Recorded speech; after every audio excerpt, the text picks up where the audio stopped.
statistics so we can set up what we're going to talk about. So we're talking about making our community safe and decent.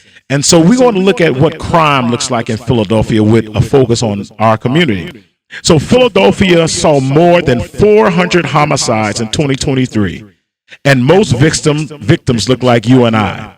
The city peaked at 526 homicides in 2021, but fell to 269 in 2024, showing improvement, but still a serious concern. Overall shootings and killings have declined recently to their lowest levels in more than a decade. And so when we look at this, Black Philadelphians make up 38% of the city's population. Again, we make up 38% of this population in the city, yet they account for the majority of the homicide victims in recent years, especially in economically distressed areas. National research shows firearm death risk is more acute for young Black men than any other person. And so what's driving this concern? Common factors that research and scholars lead to this point, and we know what it is: poverty, housing instability, limited youth opportunity, gun access, and trust gaps between communities and institutions. We were just having a conversation off the mic about what's going on in our country. Do you know about 65% of eligible U.S. voters did not vote in the 2024 presidential election? And you know what that means? That's 90 million people that did not vote. That's roughly 34% that did not vote, and it comes to about 90 million people. And the Black voter turnout has declined from its peak from the Obama era, and it was about 5 points below from 2008 in 2024. The youth turnout slipped with only 47% of young people voting in 2024. So family, now that we've probably introduced this, we need to come together. We have a lot of work to do. We want our panelists, first of all, to introduce themselves, and then we will jump right into this category, all right? All right, let us start with you, brother.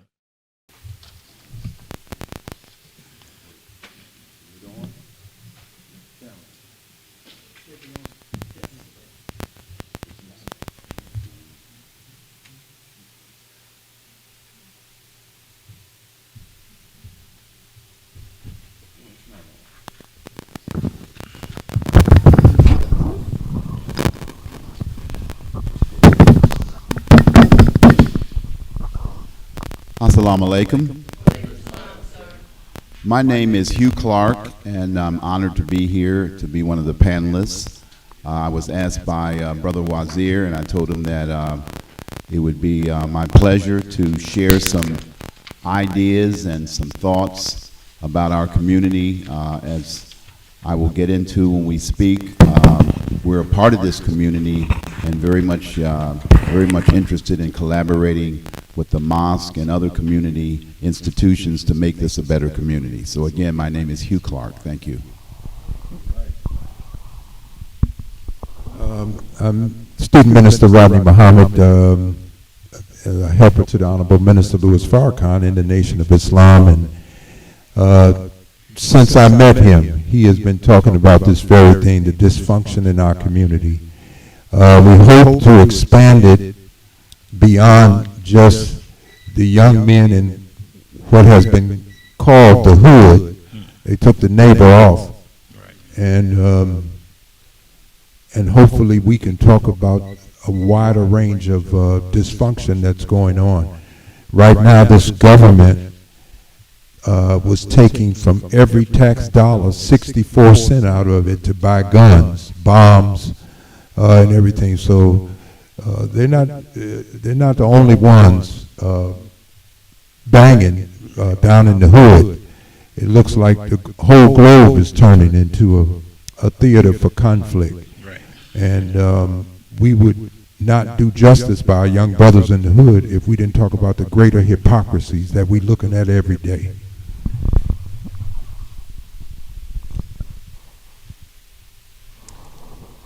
Good afternoon. My name is Minister Quadri Harris. Glad to be here. Thank you to Minister Muhammad for the invite. We collaborated on an event sponsored by Pastor Cassius Rudolph a few months ago back at Temple University, where I am a fourth-year PhD student under the direction of Dr. Molefi Kite Asante, whose institute is right up the block there. I also have the privilege of serving as college minister at St. Luke United Methodist Church in Bryn Mawr, PA. All right, let's give it up for our panelists and their introductions.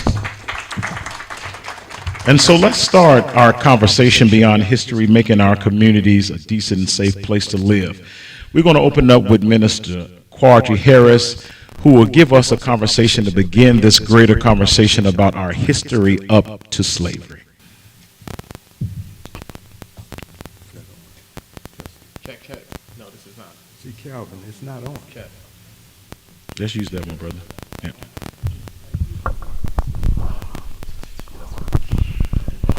And do you have the slide? Yes. Yes, please. Maybe we should take it off the table. It's not gonna work.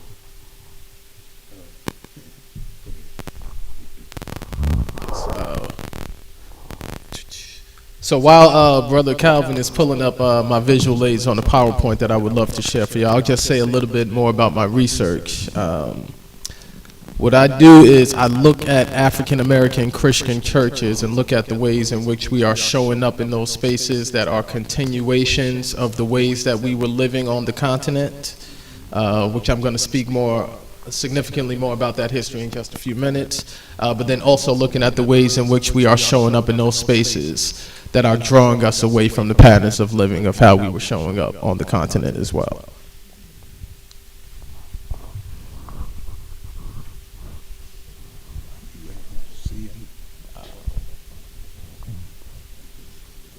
Yeah, I'm sure it'll pop up over there. Just give us 1 minute.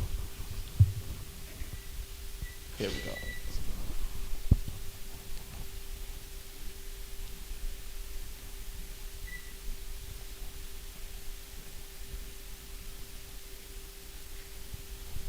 So while we're talking about this topic of struggles within our communities and the social ills that are negatively impacting all of us, but particularly our young black men, I would wager that a big part of this comes about because we don't really know who we are. We don't know where we come from. And a lot of these delinquent subcultures that we end up embracing as our culture is not really of us. These are things that we've picked up along the way, like patterns of living, adapting to being in an environment that's not really natural to who we are. So again, what we want to promote with this particular talk, talking about our history, is an unbroken history from the time of, I have this date centered here, I hope y'all can see on the screen there, 4241 BCE to West Africa, an unbroken historical chain, all right? Some will call us foundational Americans, some say that we are simply minorities, and some say that Africa has nothing to do with us, and these debates exist because, again, our historical anchor has been removed. So what I'm going to attempt to do is try to ground us back in that year again. Let's move on to the next slide, brother. So let's say a little bit more about this date, 4241 BCE. This is not mythology. This is not symbolism. This is astronomy. And what we can say about this date for certainty is that our ancestors in the ancient Nile Valley, what they have called ancient Egypt in the West, we will call Kemet, were using an astrological calendar that was based on the rising of the star Sirius, the brightest star in the sky. Okay? Let's move on to slide 3.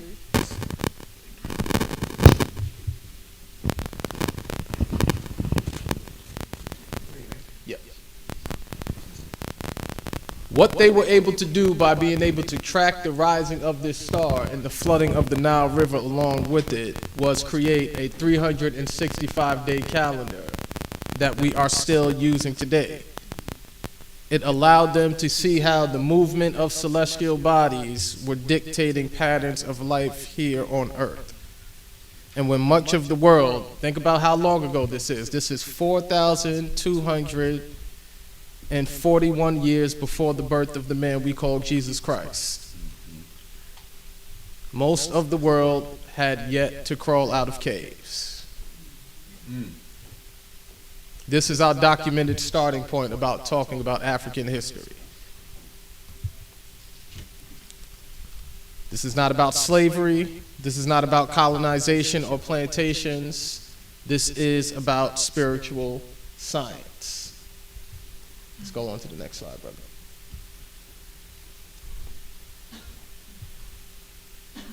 Next one. Next one. We also know from the history that these Egyptians left behind that they were black Africans looking like those of us sitting in this room here today. Okay? They were not metaphorically black. This was not just a symbol. They looked like you and me, and they were culturally black. The land that they called it, Kemet, literally means the black land. We can't lose sight of that, because if we don't talk about it, they will try to erase and whitewash this history. And once we accept this as a scientific principle, African history stops being fragmented. It becomes continuous. Kemet is not just an isolated civilization, but it's the prototype and the starting point for which we can say how Africans were living before Arabs and Europeans started showing up. Okay, next slide, please.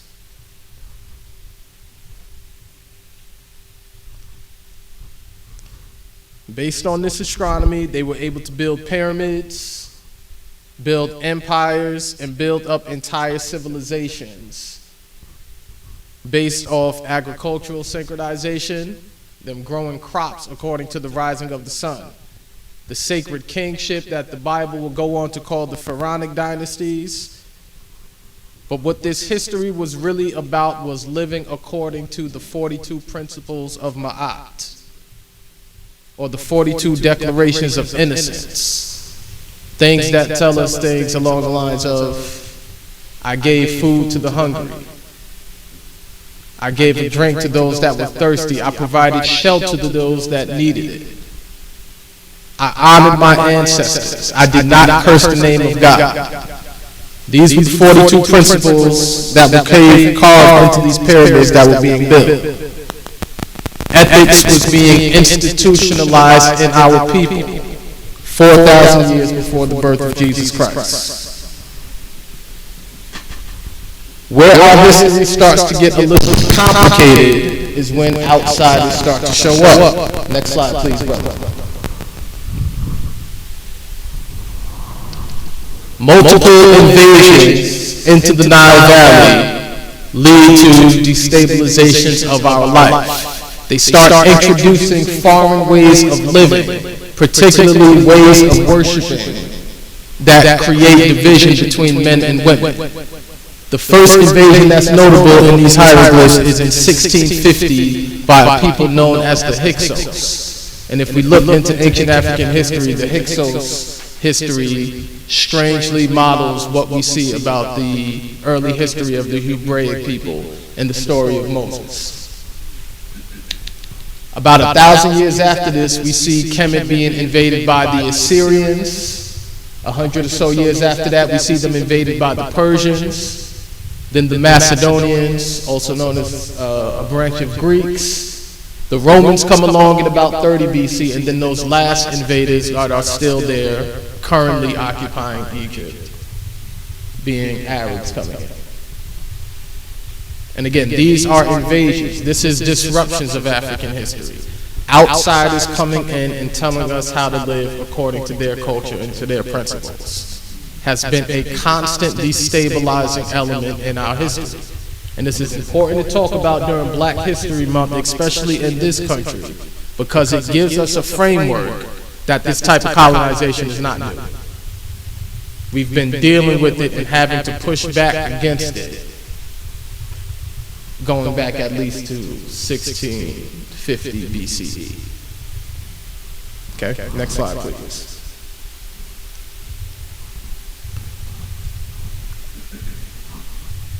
And still, no, that's perfect, brother.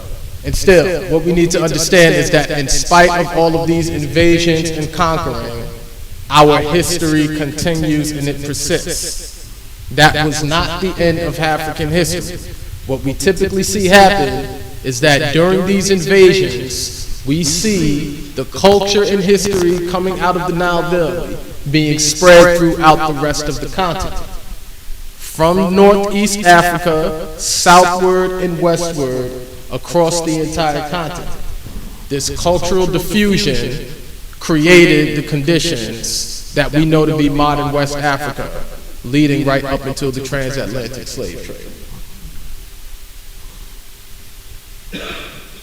Next slide, please.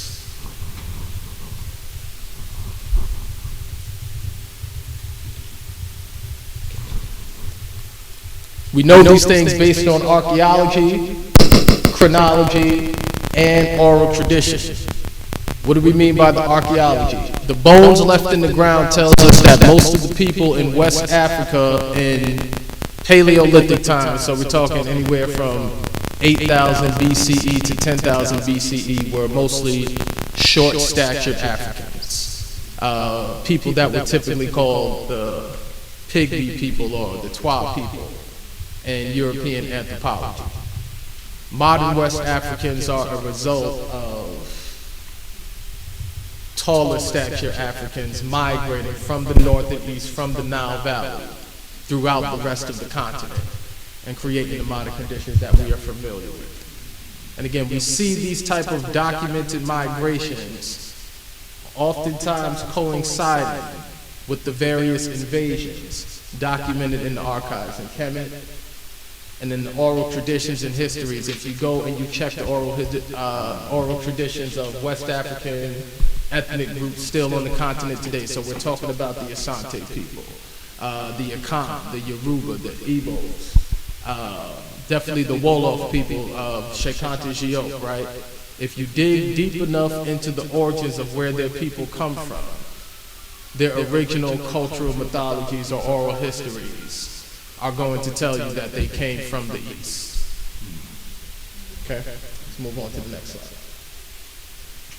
Oh, so go. I think I jumped the gun a little bit, started talking about this slide. Yeah, so these are the particular West African ethnic groups that we can talk about today that still point us and tell us that their origins are in the ancient Nile Valley, particularly with the Dogon tribe in Mali, that were able to track that star Sirius with sophisticated astronomy that Western sciences tell us should not exist in these quote-unquote primitive African people.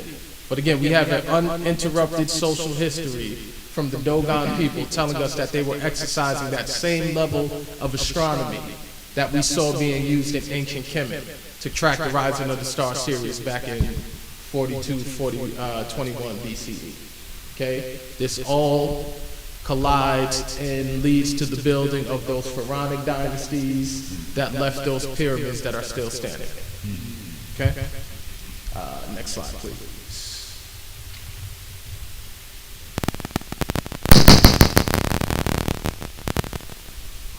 This is not the way that we are typically being taught our history in K through 12 education in this country. The way we are typically taught, and Dr. Asante has published literally 100 books on these type of topics. The way we are typically being taught our history is that what was going on the continent prior to Europeans and Arabs showing up is irrelevant to world history. There's not much to study there, and that's anything but the case. Okay? What we understand is that since 42, that's a typo right there, it should be 21 BCE, we know that Africans were in the Nile Valley exercising astronomy that Europeans still cannot fully explain to this day. We know that that culture diffused from there throughout the rest of the continent to create the foundations of the culture that still exists in uncolonized African societies today. And that was the establishment of the West African ethnic groups that were standing before the Portuguese, Spanish, English, Germans, and everyone, the Dutch came and started colonizing us and bringing us over to the Americas on those slave ships. But what's important to note is, next slide please. If we don't allow slavery to dictate the terms, we have an unbroken history of Africa leading right up until that point. And see, I can say this here, but see, this sometimes gets me in trouble when I'm talking in some Christian spaces. It's like before our scriptures, because like that's what this point is telling us, right? Like we got documented history. 4,000 years before the birth of Christ, before anything in the Bible was written down, we can point to the fact that our ancestors were tracking heavenly bodies. And that's true for all African people, whether we are practicing Judaism, Christianity, or Islam.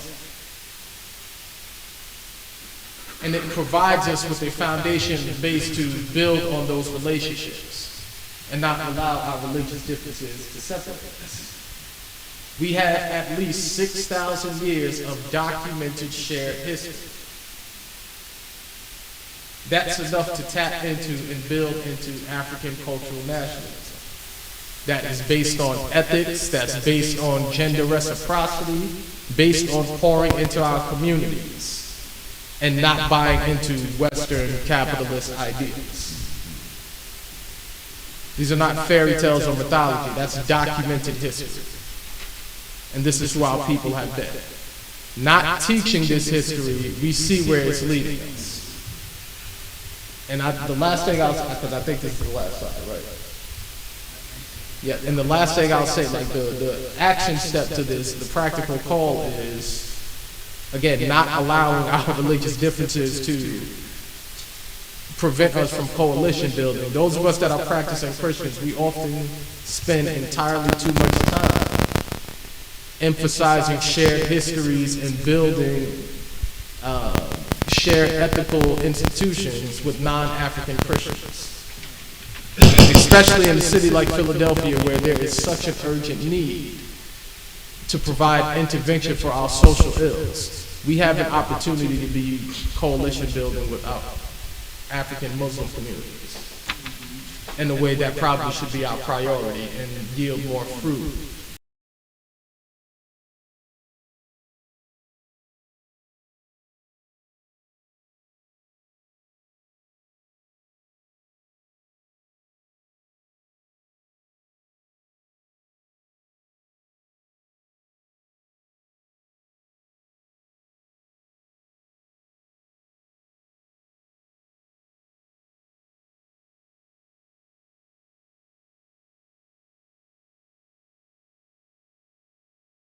Let's give him a hand. Thank you so much.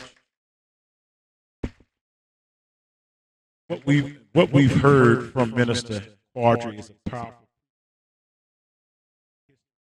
African reality.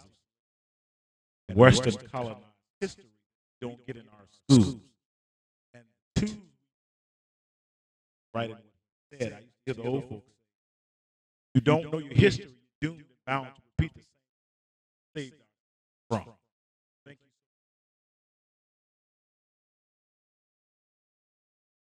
Now we'll hear from Brother Hugh Clark, who will cover slavery up to.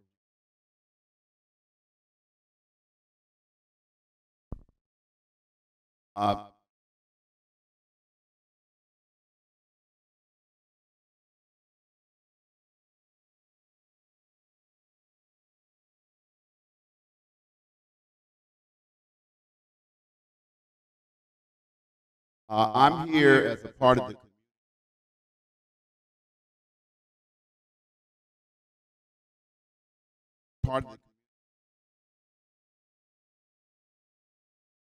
Lotus.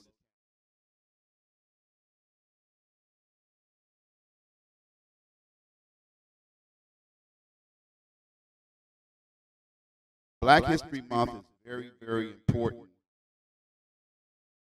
Even more important than Lotus Academy. Lotus Academy is African private, independent, been around 50 started in 1974.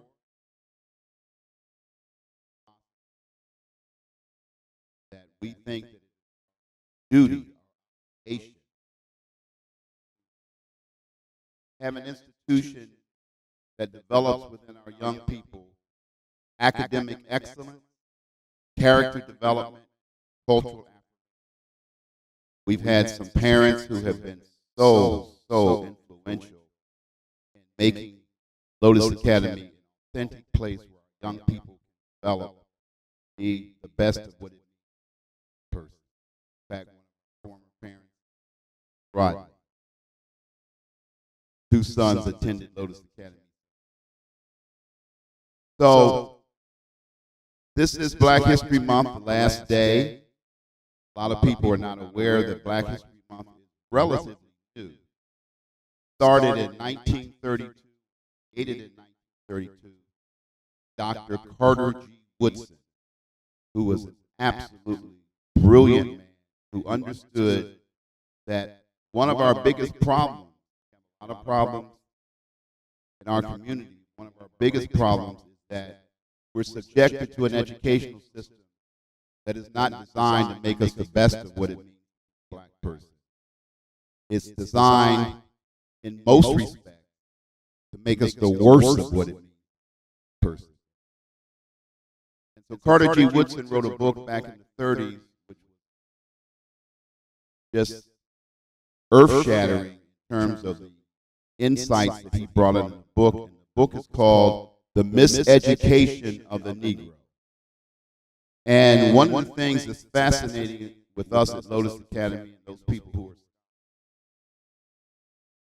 is that you read these books and it's like they were written yesterday. Because what he's saying, the same problems are there, and the same faulty solutions are there, and the same system is there that is destroying our people. And again, I'm not trying to say that there's nothing good about the education. Obviously, islands, aspects of it that are important. For the most part, our education failed us. That's something that we have to be very, very mindful. When Brother Wazir asked me to speak, he first asked me to speak about slavery, which is one of our least favorite topics at Lotus Academy in my studies. I'm also a student of Dr. He has been very, very instrumental in making sure that Lotus Academy stays on track, true to its mission. And when we look at what is going on in our communities, it's very, very important to understand that the schools, education system that we are a part of was not designed for us. It was never something that was supposed to strengthen the black psyche. That was not the purpose of it. So when Brother Wazir asked me to talk about slavery, the reason I say it was one of our least favorite topics is because, from our perspective, slavery was a detour and a disruption of black history, African American history, African history, whatever you want to call it. And there's a word in the language that we use in African history, African American history, called ma'afa. Ma'afa is a word that was coined by one of the great scholars of black history, Dr. Marimba Ani, and ma'afa means great disaster. That's probably the best way to describe slavery. So when I say it's our least favorite topic, we don't really talk about it a lot. Not because we don't need to know about it, but we don't view it as a part of the flow of African history or African American history. In fact, we view it as kind of a cancerous history. But it is important to know about it because, as we all know, the effects of slavery are still with us. What it did to our culture, what it did to our psyche, what it did to our society, our community of black people, is still raging on. And so after Brother Wazir asked me to talk about slavery, my least favorite topic, even though I've studied quite a bit about it, he later asked me, well, could you talk about education? I said, that was a blessing. And the interesting thing is that there is a connection between those two topics. Because we view education at Lotus Academy and the other people, Dr. Asante at Department of Africology, we think that education is much more than just learning.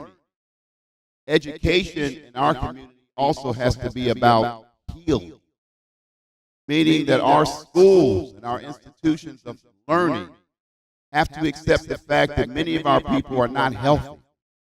I don't mean physically healthy. I mean mentally healthy, emotionally healthy. And so, in talking about education, I borrow a lot from the Nation of Islam. Because when we started Lotus Academy years ago, we studied some of the private, independent schools that were devoted to the betterment of black people. And one of the sterling examples of that was the University of Islam. Because when the Honorable Elijah Muhammad created, instituted, began the Nation of Islam, the first project was the education. University of Islam was started in 1934. First teacher in the University of Islam, the school for children of the nation, was Sister Clara Muhammad, his wife. First teacher. And they realized that they needed a school that would do more than just teach reading, writing, and arithmetic. They needed a school that would teach our young people who they are. That's first and foremost. So at Lotus Academy, we say that education is about 3 I's. Some of us say I to the third power.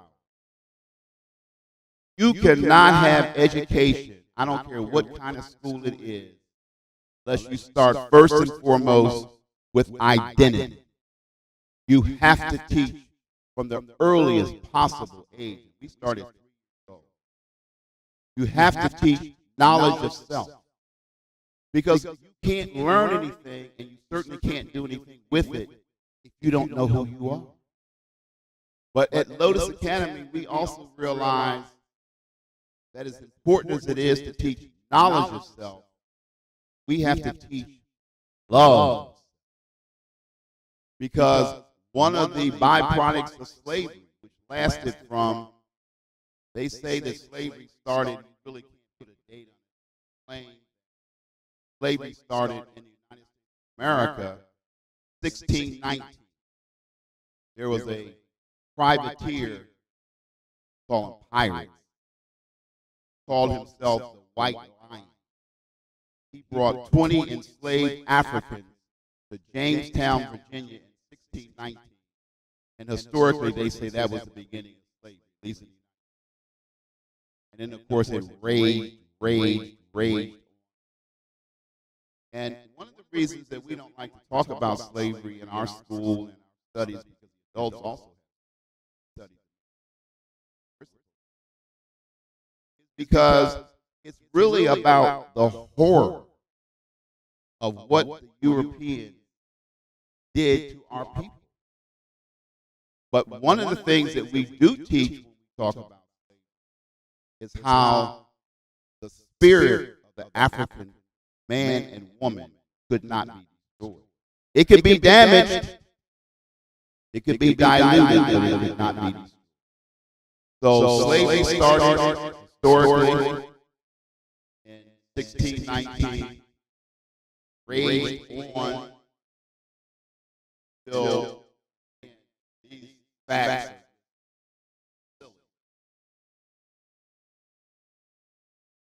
Gotta do this. Supposedly slavery in the United States ended 18.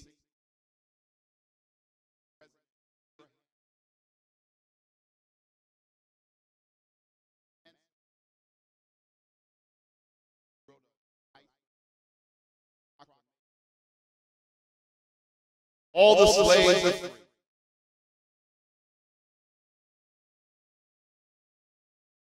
Imagine what the slave war was still raging. You're going right on. What a joke.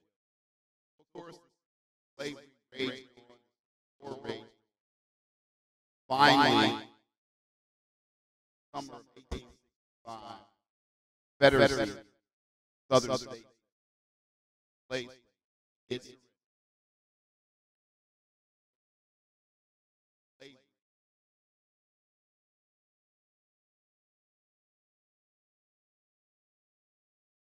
Then, if you want to go into 18,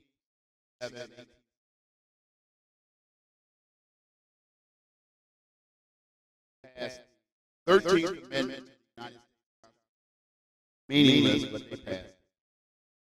That basically ended. 14th Amendment, meaningless, made former slaves citizens. 15th Amendment, they gave former slaves the right to vote.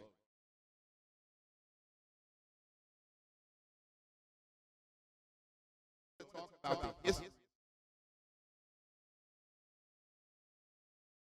That in the beginning,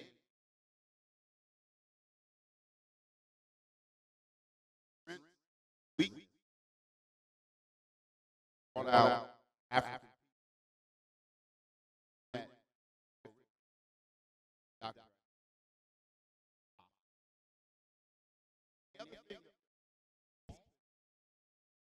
Talk about slavery.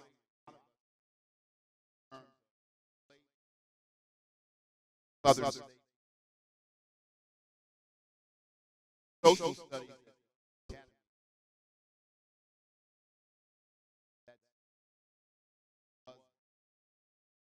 Worldwide West. It was every Central Caribbean, South America.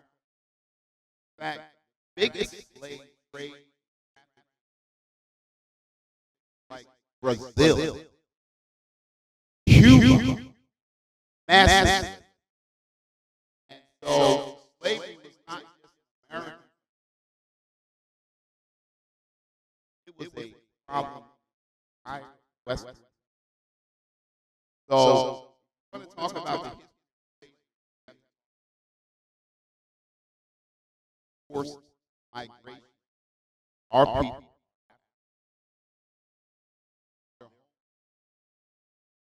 all parts of North America.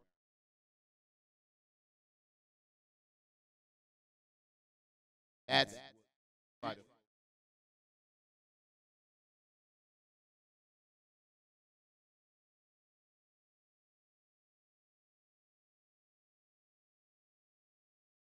Try to make our young people understand our history. Slavery was horrendous disruption. That's why my children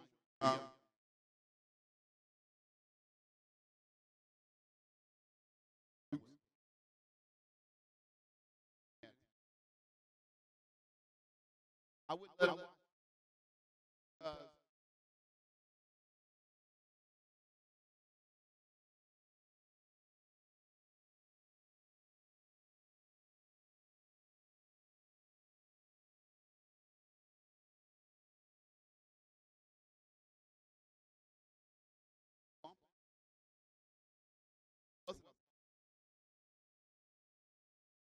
cavernous.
One of the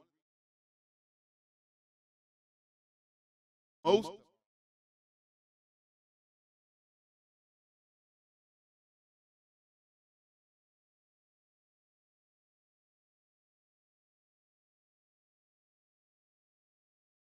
talk about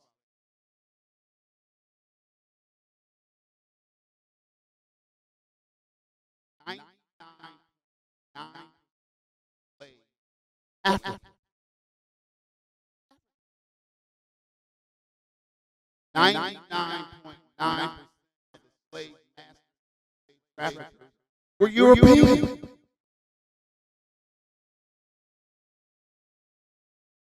Were the slaves one of the ways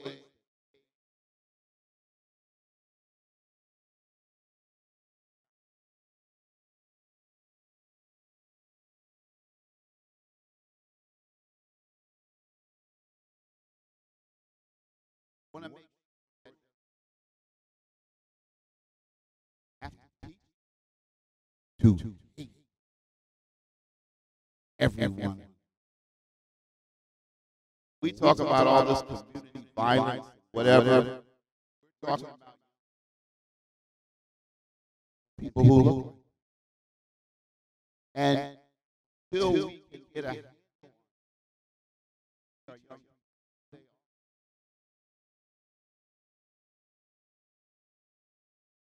they are royal, but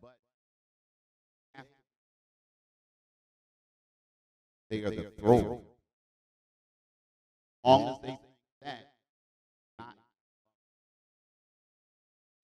European. So that's our first job. First job. Knowledge itself. Our second job is that second eye. And what we mean by that is we do not want a school where the children are smart and are learning and whatever only. We want a school where the children are taught and helped and guided in how to behave, how to conduct themselves, how to present themselves, because that's the black spirit, that's the black psyche. Now, I know I'm probably one of the older people in this room, but I remember well when back in the day, we may not have had very much, but you as a parent were judged by the conduct of your child. Not whether they had $400 sneaks on. That didn't count for any, not that anybody had them, but it did. If they did, it didn't count for anything. So what I'm saying is that when we talk about character development at Lotus Academy, we are very serious. We are very serious. It is our obligation at the earliest possible age to teach our young people how to conduct themselves.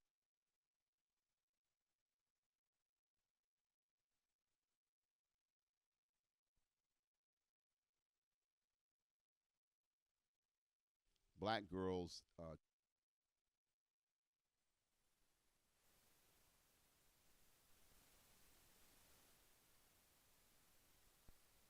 see so much of that, you almost become indifferent to it. Because unfortunately, there are so many segments of our community where the children have no concept of conduct, no concept of respect, no concept of good behavior. So all I'm saying is, rather than curse the children, because they didn't make themselves like that, they really didn't. We feel it is our obligation, and we have the opportunity because we have a school, to start them at an early age to value conducting yourself in a way where you have self-respect and then finally, of course, we have to make sure that we teach our young people all that they need to know in order to be productive citizens. So we don't just talk about knowledge of self or conduct all the time. We also talk about a lot of mathematics, a lot of social studies, a lot of science, a lot of reading, a lot of writing, because we want our young people to be as prepared as possible to go out in this world and succeed, to be someone that they can be proud of, to be someone that they can make other people proud of and inspire other people. So my point in all of this is, I think that Black History Month is so important because it gives us an opportunity not to talk about all the problems in our community, which we do need to talk about, but also to talk about the people and the institutions that are making a difference to make it better. Because we have an obligation to our young people. And some of them may be beyond redemption. I never would say that. But we certainly have enough of those who are still developing and whatever that we need to join together the institutions in our community and see what we can do to offset the horrible effects of slavery, which I was supposed to talk about, but I clearly didn't, and build a new world where we do not have to hate ourselves, where we don't have to love our enemy, where we don't have to emulate behavior and conduct that is really uncivilized. Because as Brother Quadri said, we are the original people. We are the ones who set the standard before we were invaded and dominated by our enemy. So I say to you that, again, it is my pleasure to speak to you at Black History Month. And I look forward to more alliances with the people who are here who represent different aspects of the community, especially the Nation of Islam, Muhammad Mosque number 12. And hopefully we can roll up our sleeves and join hands and do even more than what we're doing now to make our community the best place that it can possibly be and make our young people the best of what it means to be an African. Thank you. Thank you so much. Thank you so much for laying the foundation. Education is more than just learning. It's about healing. And as black folks, we know that you are more than what they say we are, because we know who we belong to. And we know that God has given us so many gifts, and that's why you got to walk boldly in your identity and know who you belong to and have some ideals. Knowledge of self and love yourself. I was a student of James Cone in Columbia University. He's the father of Black liberation theology. And one thing he always said, that if you don't love yourself, then you can just throw yourself away. But when you know who you are and know your foundation and love who God created you to be, a devil in hell can't handle you on this side. So let's give it up for Brother Clark again. Thank you.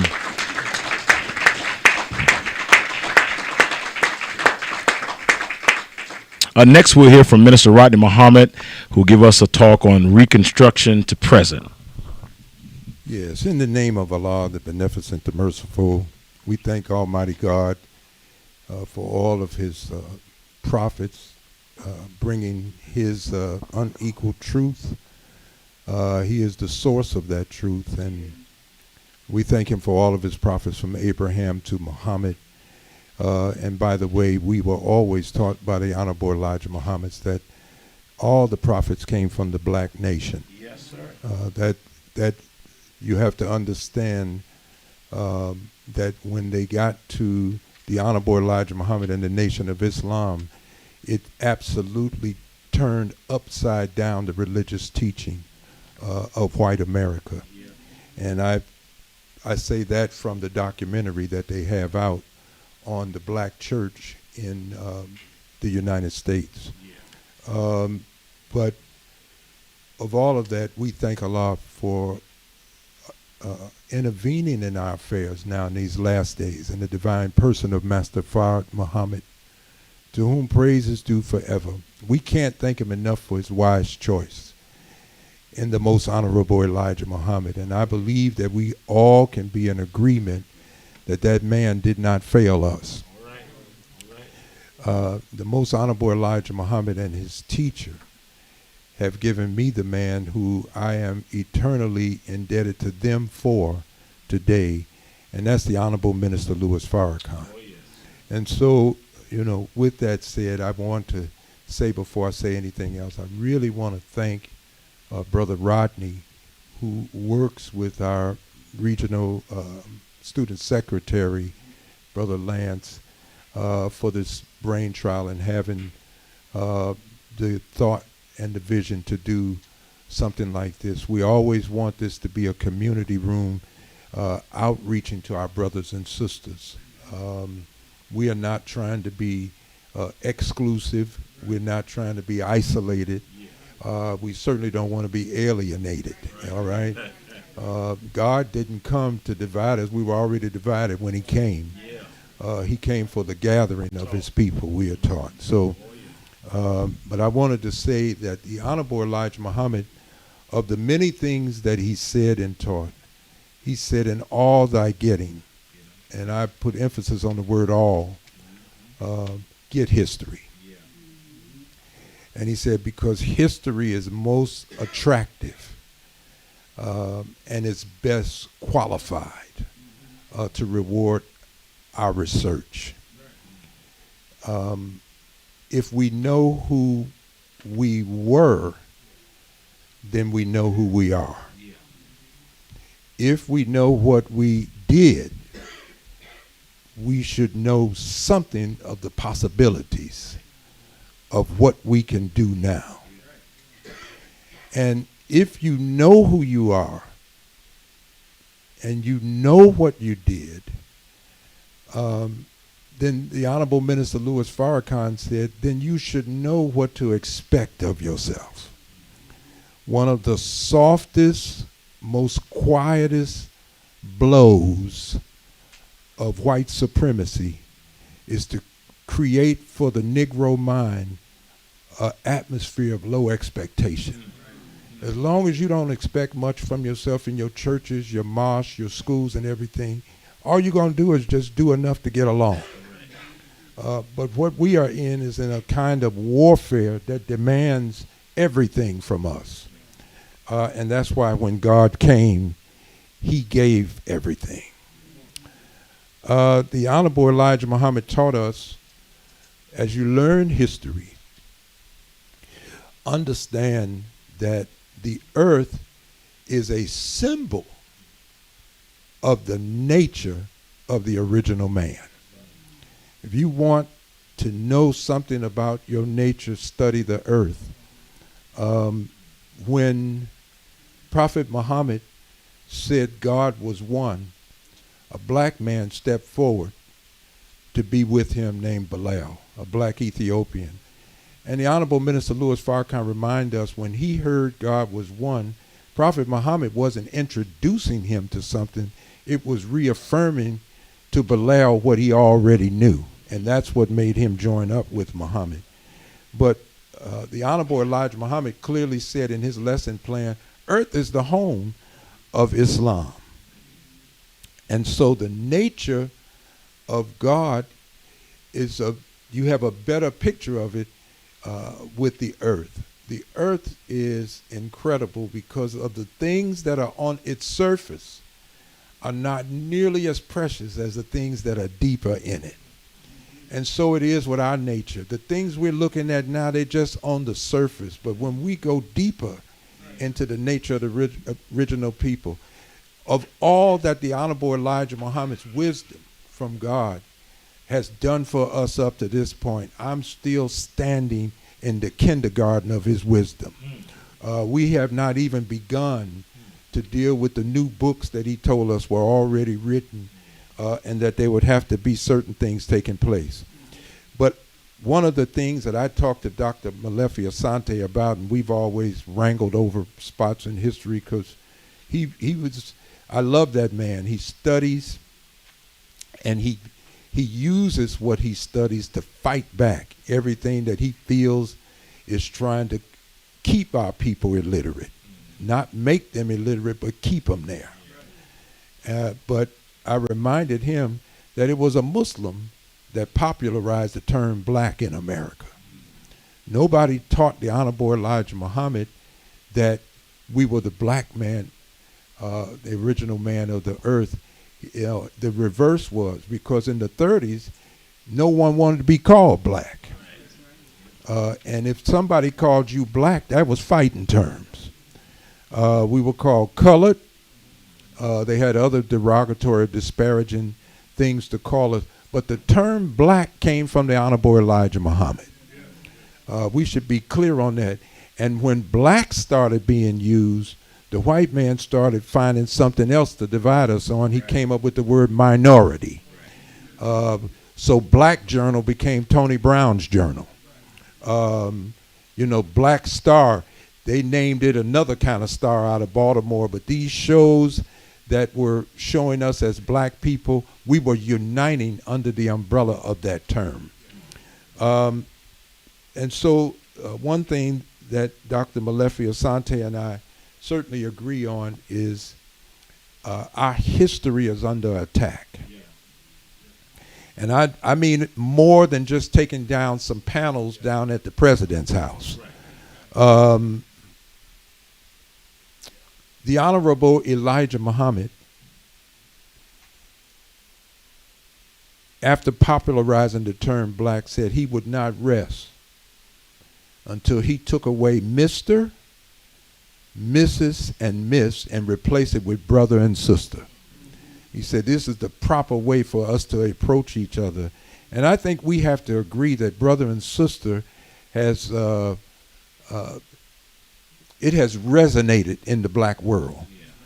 And even the handshakes that came from the Honorable Elijah Muhammad, by the time Barack Obama became president, you know, the regular handshake that the Caucasian had taught us, it came to hugging, and, you know, you pulled a man to you and hug. But see, all of that was from the mosque. And I remember Sister Ava saying, you know, he's like an FOI. He jumps out of the car after the limo pulls up and everything. So they're not going to get away from this. But the attack is to take Elijah Muhammad out of our history. And the white man can't do it. He's getting us to do it. The man who popularized the term black, and the man who started us calling each other brother and sister. The man who connected us back with Africa, because we didn't want nothing to do with Africa because the Caucasian had taught us, you know, that we were just jungle bunnies and swinging from trees over there. We didn't know anything about building great civilizations. And every person, even the Klan that used the word nigger, they never called those who built the pyramids as niggers.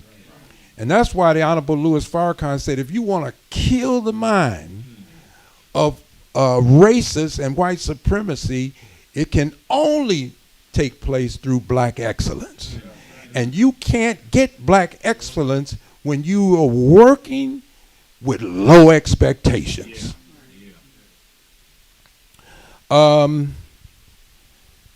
He produced giants in the United States of America. Malcolm X started out Malcolm Little with a mugshot at the police station. Then they took his picture after Elijah Muhammad was finished with him and put it on a U.S. postal stamp. That's the highest level of their government. Muhammad Ali, who was Cassius Clay, they didn't want to accept the name, but had to take it.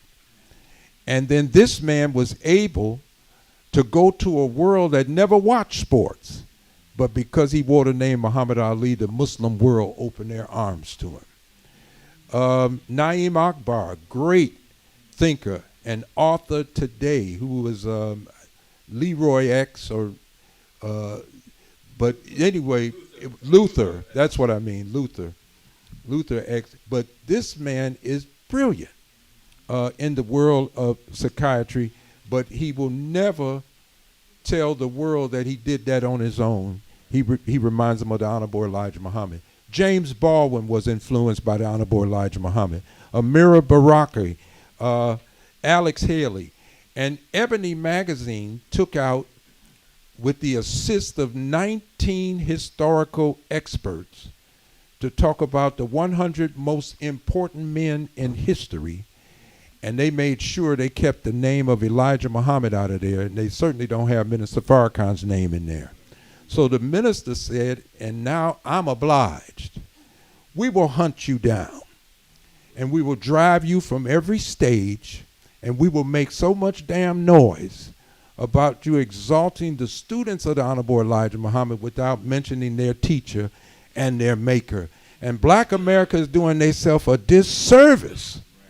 And I'm saying that on the last day of what they gave us as a Black History Month, that when you deny yourself, your champions, don't go by whether you agreed with them or not, because every black person got up and tried to break out of this jail the best way they knew how. And so in the nation, we're not taught to write any of our brothers or sisters out of history, even if they disagreed with us. You know, and Manning Marable, great writer, wrote a big volume book on Malcolm X. The Honorable Louis Farrakhan said nothing. He took that book, and in his own privacy, he read the entire book. And when he closed it, these were his words. When Malcolm X was with his teacher, nobody in the Nation of Islam outworked him. And that's one of the ways he said he wanted us to remember Malcolm X. That when he was with the Honorable Elijah Muhammad, he worked harder than anybody in it. And so we thank Allah, if we can thank Allah that the Arabs at least kept the Quran pure and didn't corrupt it, then doggone it, we can thank Allah for Malcolm X, at least when he was with his teacher. You know, and we got to stop doing ourselves a disservice, you know, when it comes to history. We went from enslavement to Jim Crow. Of course, Thomas Daddy Rice doing his dance. I think it started in 1832, something like that, but it was pretty early. But his dances to mimic a crippled Negro, but he said that nigga could sure still dance. So this caricature of a person that really didn't exist. What was really being crippled was not a black man on the stage trying to dance. Black people were being crippled under a system that became known as Jim Crow, because when this black white man who painted his face black would jump in the air, the crowd would yell, Jim Crow. During Reconstruction, and keep in mind, Reconstruction wasn't for us. Reconstruction was to bring the South back into the Union and to reconstruct this country and help them rebuild. In fact, Abraham Lincoln was assassinated in the theater. The vice president of Abraham Lincoln made sure that no black man got 40 acres and a mule. In fact, the only land transfers were he gave the former slave masters their land back. And when the land banks were set up, we did not enjoy that. Black people saved their money in the Freedmen's Bank during Reconstruction. All of it was stolen from us. They said today In today's dollars, the amount would be up to 4.2 billion plus of what they took from us. We built 100 towns. Every last one of them was burned down and looted. And you remember that the next time they call us thugs, and that when we're burning down the community, they say we're burning it down because we know damn well we don't own it. And they're sucking from us every day of our life. And so they burnt our towns down, and they took our belongings that we worked for. The people, black people that built these towns, didn't come from college. The black people that built these towns weren't scholars. These people had never seen a classroom, so most of the black people that built these towns were illiterate according to today's standards. Now we got all these college degrees, college credit hours. If you add up the intellectual property that we have from black people learning, it's in the trillions. And we ain't built a damn thing that we can be proud of. So we gotta know that at the base of whatever we learn, we got to learn who we are. And know what to expect of ourselves. We've had giants that have come up like Booker T. Washington. You can respect. I used to be a critic of his because of accommodationist politics, I felt, but I could not deny the greatness of him to take the students, chop down the trees, built their own campus, took the clay from the earth and baked the clay into bricks to build Tuskegee Institute.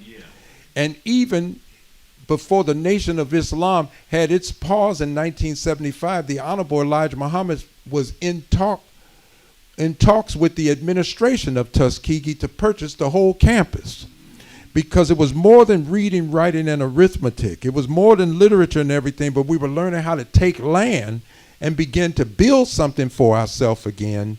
And these are the kind of schools that we're going to need. We can't use what everyone else uses. We have to deal with, when you're in the hospital and you go into different rooms, everybody's not taking the same medicine. And we got to stop trying to be like everybody. Ain't nobody suffered like you and suffered like me. So we got to deal with the medicine that will treat our situation. And when you got a doctor that's doing something to you that's working, you got to stop letting the Caucasian come in and tell you who's good for you and who is not good for you. Because what they did with the Honorable Elijah Muhammad, this is day 28. He has not been mentioned anywhere in the country in Black History Month from events that black folks put on. And now they're doing the same thing with the Honorable Minister Louis Farrakhan. Out of the civil rights era, because you got to remember, after Reconstruction, women couldn't vote, period. So the only people from the black household that could vote were the men. And with just the men voting, we put 664 people in office. We put 15 of them in Congress and that. And it disturbed white America, so you have to remember, most of white America was illiterate or semi-illiterate. The immigrants that came over were definitely illiterate. That's how the idea for public school came up. It didn't come up to help us. It came up to help the illiteracy of the whites that were brought over here. So in order to relate to white people in the newspapers, they drew the cartoon caricatures. And what they would do, they would draw pictures of a black man with his shoes off, with big toes, with his feet on the table, eating fried chicken and drinking whiskey while he's in the Capitol building up in Washington, D.C. This was to paint a picture in white folks' mind that all black folks are doing after you give them an opportunity to do something is act undignified, uncouth, and savage. And we, black folks, not only after our women were raped 310 years without let up, because the slave code of Goodell's book, I think it's on page 305, we were brought here for three things: hard labor, breeding, which means either raping the women or getting black men and putting them up as studs to have make babies so the babies could grow up to be slaves. And the last thing we were brought over here for was our bodies to be used for experimentation to further medical science. Okay? So we've lived under this. These are the scars that we carry with us. And now, because we had such a horrible experience with the land, first enslavement, then the peonage system or sharecropping, where you never shared in the profits of the crop, they always found a way to make you think you owed them money after you were the one working the land. So the experience was so bitter, so distasteful in us. The children of those that experienced that, the only thing we wanted to do was get away from the South. And we started heading toward the cities of the North. And the Great Migration, which was 6 million plus, we began to flood the cities of the North. And you can see a lot of the history, because police brutality, joblessness, all of these things, even that the Honorable Elijah Muhammad experienced. Out of the civil rights era, because we had been wiped out of government, looked like we were starting all over again. We had to begin to fight for our rights more as civic and social organizations, because we weren't in the halls of government, not in any substantial way. And so you should understand this. So organizations like the NAACP that started in 1909 with 60 people, most of them were white, only 7 were black. Of those that were black was William Monroe Trotter, very outspoken black man from the state of Massachusetts. From Tennessee, then Chicago, the great Ida B. Wells, and W.E.B. Du Bois. And these, there were a few other blacks, but these were the ones with the loudest voices. James Weldon Johnson took over the NAACP for 10 years, and that's when it got a black face. It went from 9,000 members to over 109,000 members, but they were mostly black. So it looked like it was supposed to be a black organization, but the Jews were over it, Spring Garden, and that. And so anyone that was doing anything revolutionary in the black community, like Marcus Garvey, he took the NAACP and weaponized it against Mr. Garvey. It was not the aim of the NAACP, because by 1960, Roy Wilkins wanted Elijah Muhammad condemned. He wanted the Nation of Islam condemned, but you have to get a vote from the whole national NAACP convening, and they turned him down. He was never able to get that resolution passed to condemn Elijah Muhammad, because the branches that were now up in these cities, they were in the same neighborhoods with the Nation of Islam. And they could see that the things that Mr. Wilkins was afraid of, he was only echoing and Paul parroting the fear of the white community of what Mr. Muhammad was building. I'm going fast, but I just want us to understand a few things. Emerging out of the civil rights movement was the Black Power movement. This is where James Cone comes in, because I have some of his books also, and by Black liberation theology began to emerge out of Harlem or Brooklyn and places like that. And even, I'm thinking of him, the Lion of Zion, Sullivan, Leon Sullivan. You have to remember, he was an associate pastor at Abyssinia under Adam Clayton Powell. And Adam Clayton Powell was definitely fighting. He was one of the few that were in Congress who successfully passed nearly 60 pieces of legislation to deal with much of the oppression that we were in. And where we are presently, they've worked on us now. And COINTELPRO, we suffered a lot doing. We don't talk about COINTELPRO enough and how our immaturity with the black struggle, we weren't ready for the dirty tricks that Mr. Hoover and his gang set up for us. We just should admit that. And so COINTELPRO, by it knocking us down, flooding the community with drugs. We didn't go get the heroin. They made sure the heroin got to us. We didn't go get the guns. They made sure the guns got to us. There are a lot of things that we didn't go get, but they made sure those things got to us. And even still, we were producing record numbers of people going to college. When I went to college, I didn't end up with a student loan because they had the Pell Grants. And they threw them Pell Grants out like you dealing cards. Because you know what they're thinking? In their mind, the nigga, he ain't going to do nothing with it. He ain't going to go learn. Man, I took them Pell Grants and I got through school, got 1 degree and was headed to DePaul. When they saw people climbing and getting out of there, they began to take those, it started under Reagan, they began to take those Pell Grants out and that. When they saw that people were still able to hustle with heroin, I don't think we know how tough we are. I could go through the history of Shabazz, but Shabazz, the Honorable Elijah Muhammad taught us, who took his people into Africa, he said, I'm going to make my people a tough people like the earth.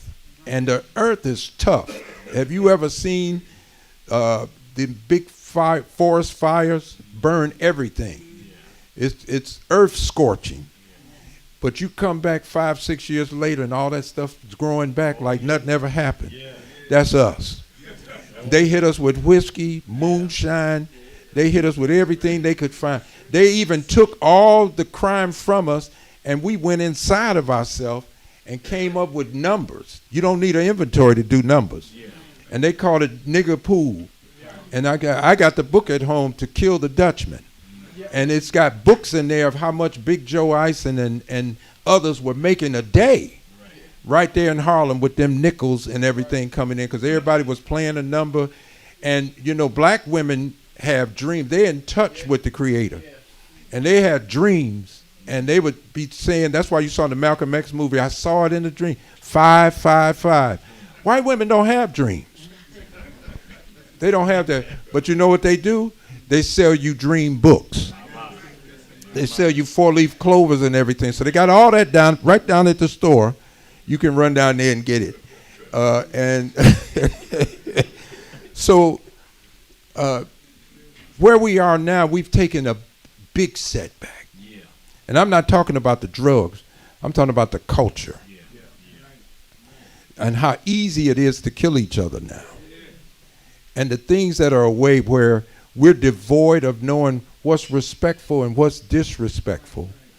And that. And so the things that the Honorable, another disastrous thing is that I can go to a produce mart and not see a black woman in there under 45. And I'm being generous for 45 because it might be 50. Because when you don't know how to cook, the last place you going is the produce mart. What you supposed to do with an onion? What are you supposed to do with a bell pepper? And this. So we're getting food highly processed. And this government just came out. And our dear Sister Tuera, she's been telling us every week about it, because I said, let's get that report. They have a whole guideline. They said that we got to stop eating all these highly processed foods. You wouldn't be eating that if we were eating neck bones and beans and collard greens or turnip greens or different things, but we at least had people cooking in the 50s, the 60s, going into the 70s. But now we're in an era, and some people too damn lazy, they're waiting on Uber Eats. And then you talking about, where'd your money go? You ain't on drugs. All you got to do is pay rent and a car note. Why are you running out of money? They had Uber Eats every day, eating 2-3 times a day because we're too lazy to cook because we don't. You're not going to be inclined to do something that you don't know how to do. There's a disconnect now in our generations that we got to fight to get back. And so it has to be old men for counsel and young men for war. And where you got young men who say can't nobody tell them nothing, they don't want to hear the counsel, then I guarantee you, you're going to lose the war. Thank you. Let's give it up for all of our panelists.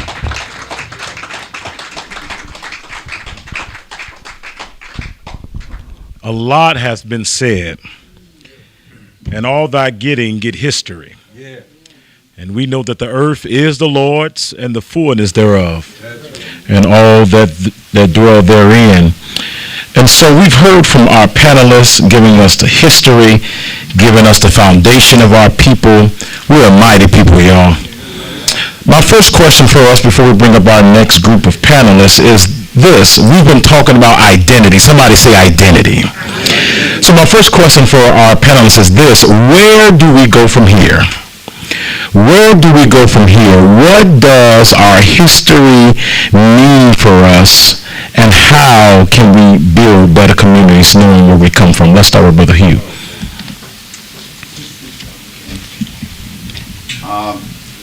I would just sort of reiterate what I was saying earlier. Not to ignore my generation, the generation below me, or the one below that. I just think we have to start with our young people. And I think we need more programs, we need more institutions, we need more contacts with those whose ideas are still in the development stage. And we don't have long, because with all the influences that they have with the social media and whatever, they're forming their opinions and their beliefs very, very quickly. Oh, yeah. And very, very strongly. So I would say we have to work with everyone, ourselves included. We have an expression at Lotus Academy and our own study groups and whatever, that we all have to be lifelong learners. Yeah. There's nothing that we can ever say that we have arrived and makes any sense. So again, to answer your question, as much as we can do with our young minds, our developing minds, in my opinion, that's where we will get the most bang for our buck. All right. Thank you. Well, mine is short. We determined here at Mosque number 12 under the leadership of the Honorable Minister Louis Farrakhan that the study of God is the blueprint for our development. Yeah. Studying Him will be the blueprint for our development. The Honorable Minister Louis Farrakhan teaches us that it is only self-improvement that serves as the basis for community development. Mm-hmm. If we want to try another way, be my guest. But I think I've seen so many approaches. And with God, you're at the root of everything. Mm-hmm. Anytime somebody see two girls fighting or two young boys fighting and you break it up, then after you get them apart, the first thing somebody asks, how did this start?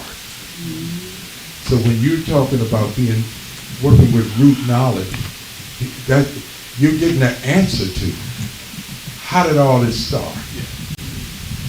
And then you can bring it up to date. And as Malcolm X used to say when he was with the Honorable Elijah Muhammad, the deeper the root goes, that means you're able to get a deeper reach far back in your history. And our history goes beyond this 6,000-year period. Right. Leakey, one of their archaeologists or whatever, he found the bones of a black man that was minimally 2 million years old. And the first thing the minister said when he found the bones 2 million years old, said, well, whoever he was, he had a mother and a father.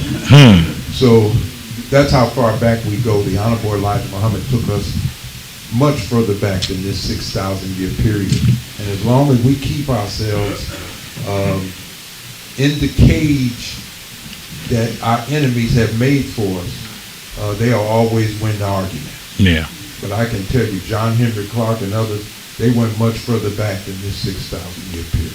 And don't forget our dear brother Sheikh Anta Diop, who studied at the Sorbonne, and they rejected his paper about the origin of man. And he went back and got more information and doubled down on it and brought it back to them, and they ultimately had to accept it and give him his doctorate out of France. So these books all walk in compatibility and in harmony with what the Honorable Elijah Muhammad taught us. But the messenger had to teach it in a way that the least informed among us could understand, so that he could come to this great truth. All right. Yeah, just real briefly to add on to what Brother Muhammad just stated for us. It's in traditional African culture, there's no such thing as atheism. God is at the center of everything that we do and who we are as a people. And that 6,000 year period, yes, our history goes back further than that. Sheikh Anta Diop points us to that particular date because that's the one we can say with certainty that our ancestors were using the tracking of the heavens to tell us who they are and who God created them and told them to be. Again, just to reiterate the point about where do we go from here. Programs like this, we should not take lightly. And what I'm specifically talking about is Black Christian communities building coalitions with Black Muslim communities. We don't do enough of this. Right. It's a Yeah, problem. I agree. Yeah.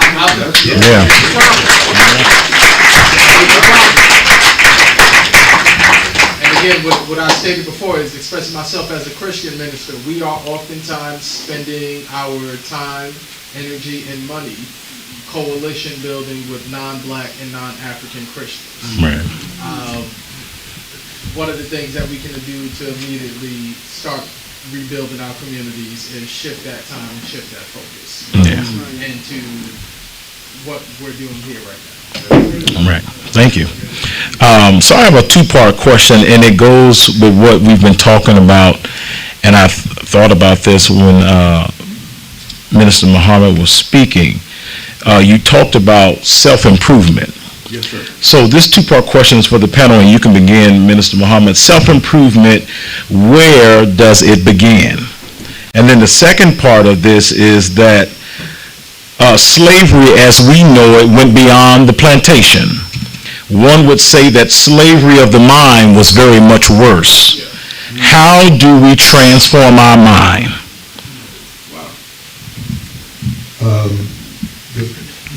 The first part, I think you were asking me about the self-improvement. It is the basis. If we can't improve, when we say, well, we need our communities to be better, it'll never become better if we're not better. Right. But we needed to be safe. If we're not safe to be around, then the community's not safe. So we all have to play a role there. There has to be participation from us. But the way the Honorable Minister Louis Farrakhan started us on it, he said, he used a biblical scripture, and keep in mind that from 1934 to about 1960, the Nation of Islam did not have Qurans for its members. Right. So the Honorable Elijah Muhammad was building the Muslim community with his perfect knowledge of the Bible. And so we read both books. Oh, yeah. Our walk is different from those in the Muslim world. Yeah. You know? Oh, yeah. And so we didn't start with a Quran. Many of us started with a Bible. Yeah. We didn't start in a mosque. We started in a church. Yeah. Some of us. Oh, yeah. And we didn't start with the name Muhammad on our lips. It was Jesus. Yeah. It was on our lips. And so, we see God's plan.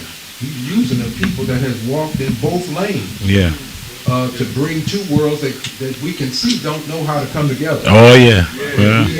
We have now a community that has experienced both.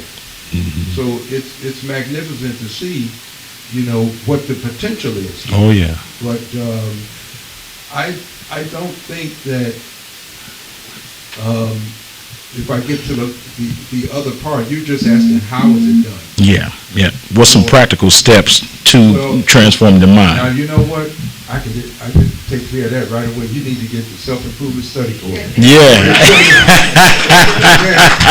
It might be on the table back there. Yeah. I mean, that's the better way. No, that's good. Because there's steps, and somebody will say, well, black people are not a monolith. We don't have a one size fits all. No, but when you size us up, we all got the same enemy. Yeah. And it destroyed us in God knows thousands of ways. But we all must come back to the reality. Right. And I had the honor of sitting with the Honorable Minister Louis Farrakhan twice while we were just there in Detroit. But on Monday, maybe 2.5 hours. Wow. He had somebody, he said, look up the word principle. And they read the word principle. And the last part of the definition was independent of religion. See, when you're talking about practicing principles, there's not a Christian principle, a Muslim principle, a Jewish principle. Right. The principles of God are the principles of God, because Adam didn't have a mosque or a church. Right. He didn't have a Quran or a Bible, but he knew God. Does that make sense? No, it makes perfect sense. Yeah. Yeah. These books are supposed to help us get back to what we Oh yeah, back to the basics. Yeah. original man of the earth. Thank you. Oh, that's good. I may preach that tomorrow. Yes, sir. Just add to that real quick, because I love your two questions, brother, and I think they go hand in hand with each other. A practical step of self-improvement, and I'll talk specifically from the lens of black men. Us realizing that we are more similar to our sisters than we are to other non-black men. That's good. Right? Living according to that. Yeah.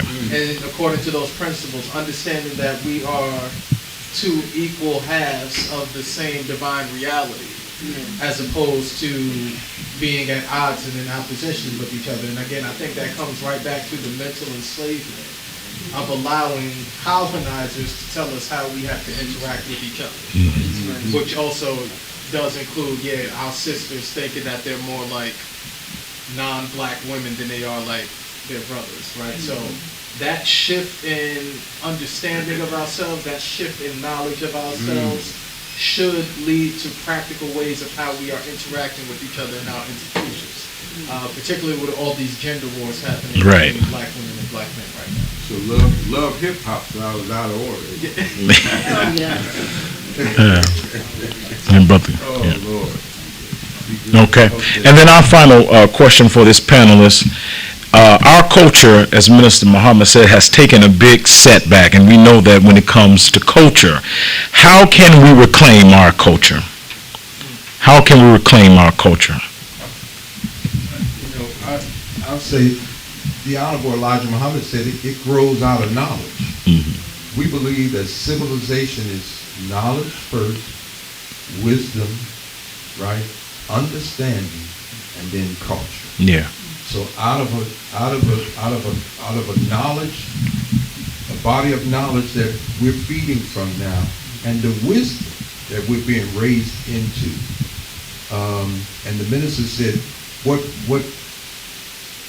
the step you must take to apply what you know, because you got knowledge and you sitting around doing nothing, then it's just some information sitting up there. Yeah. But you need understanding to apply. But out of that comes culture, and then once your culture comes out of that law, the Honorable Elijah Muhammad said, now refinement is necessary. And I thank Allah for our women's class, because it helps civilize. I'm gonna tell the sisters to get more visible. Stop these brothers from eating out of boxes. Don't let a man walk down the street eating and everything, especially if it's your man. No, you sit down at a table, put in some silverware down there, and make it like a king. All right? All right. Yeah, without fundamentally, just to add to that, this gets back to knowing who we are as a people, understanding who we've been and what colonizers are trying to take away from us. African culture, when it's uncolonized, is fundamentally based on gender equity and reciprocity. There are roles and function for men, there are roles and function for women, and if we are following and living into those things, our communities can and will thrive. They were thriving for thousands of years before Europeans and Arabs showed up and started telling us how to live. Us getting in contact and intimately understanding those values on a spiritual level can help transform our consciousness and lead to that cultural nationalism and nation building within the nation, that we've seen be so successful in movements like the Nation of Islam, going back for decades now. All right. All right, let's give it up for our panelists. Thank you so much. Thank you so much. Now don't leave us, y'all. We got one more panel rather. And we're going to hear from them as we continue this conversation on making our community a decent and safe place. Brother X, Brother James, and Brother Muhammad, please come forward. Let's give it up for them as they come.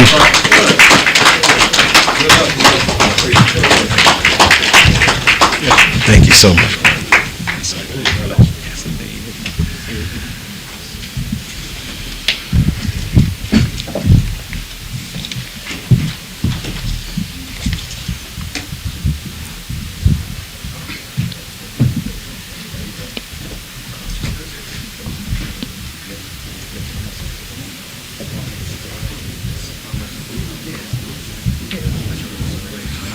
So again, family, we're going to continue our conversation, and by this time you have a lot of history, you have a lot of awareness of what our first panel has talked about, giving you a little foundation of our history, of where we've come from.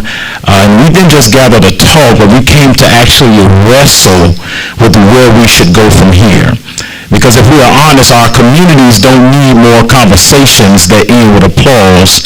We need more conversation that actually lead to action. And so we know the history of Philadelphia, we know the history of the nation and the black church and our people. And it's rich in history and heavy with potential, but many of our neighbors in our communities are still asking real questions about safety, stability, opportunity, and hope. So we're going to hear from our second part of this panel, and we'll allow our brothers to introduce themselves, and then we'll get right into the conversation. We can start with Brother X from Brotherhood Incorporated. Let's clap it up, brothers.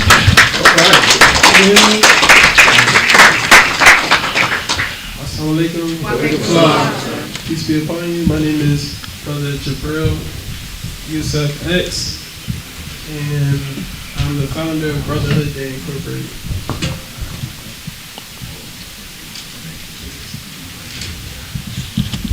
Assalamualaikum. Good afternoon to y'all. My name is Stanley James III. I am a spokesman as well as in charge of community outreach when it comes to Philly troops. Thanks for having me. Thank you.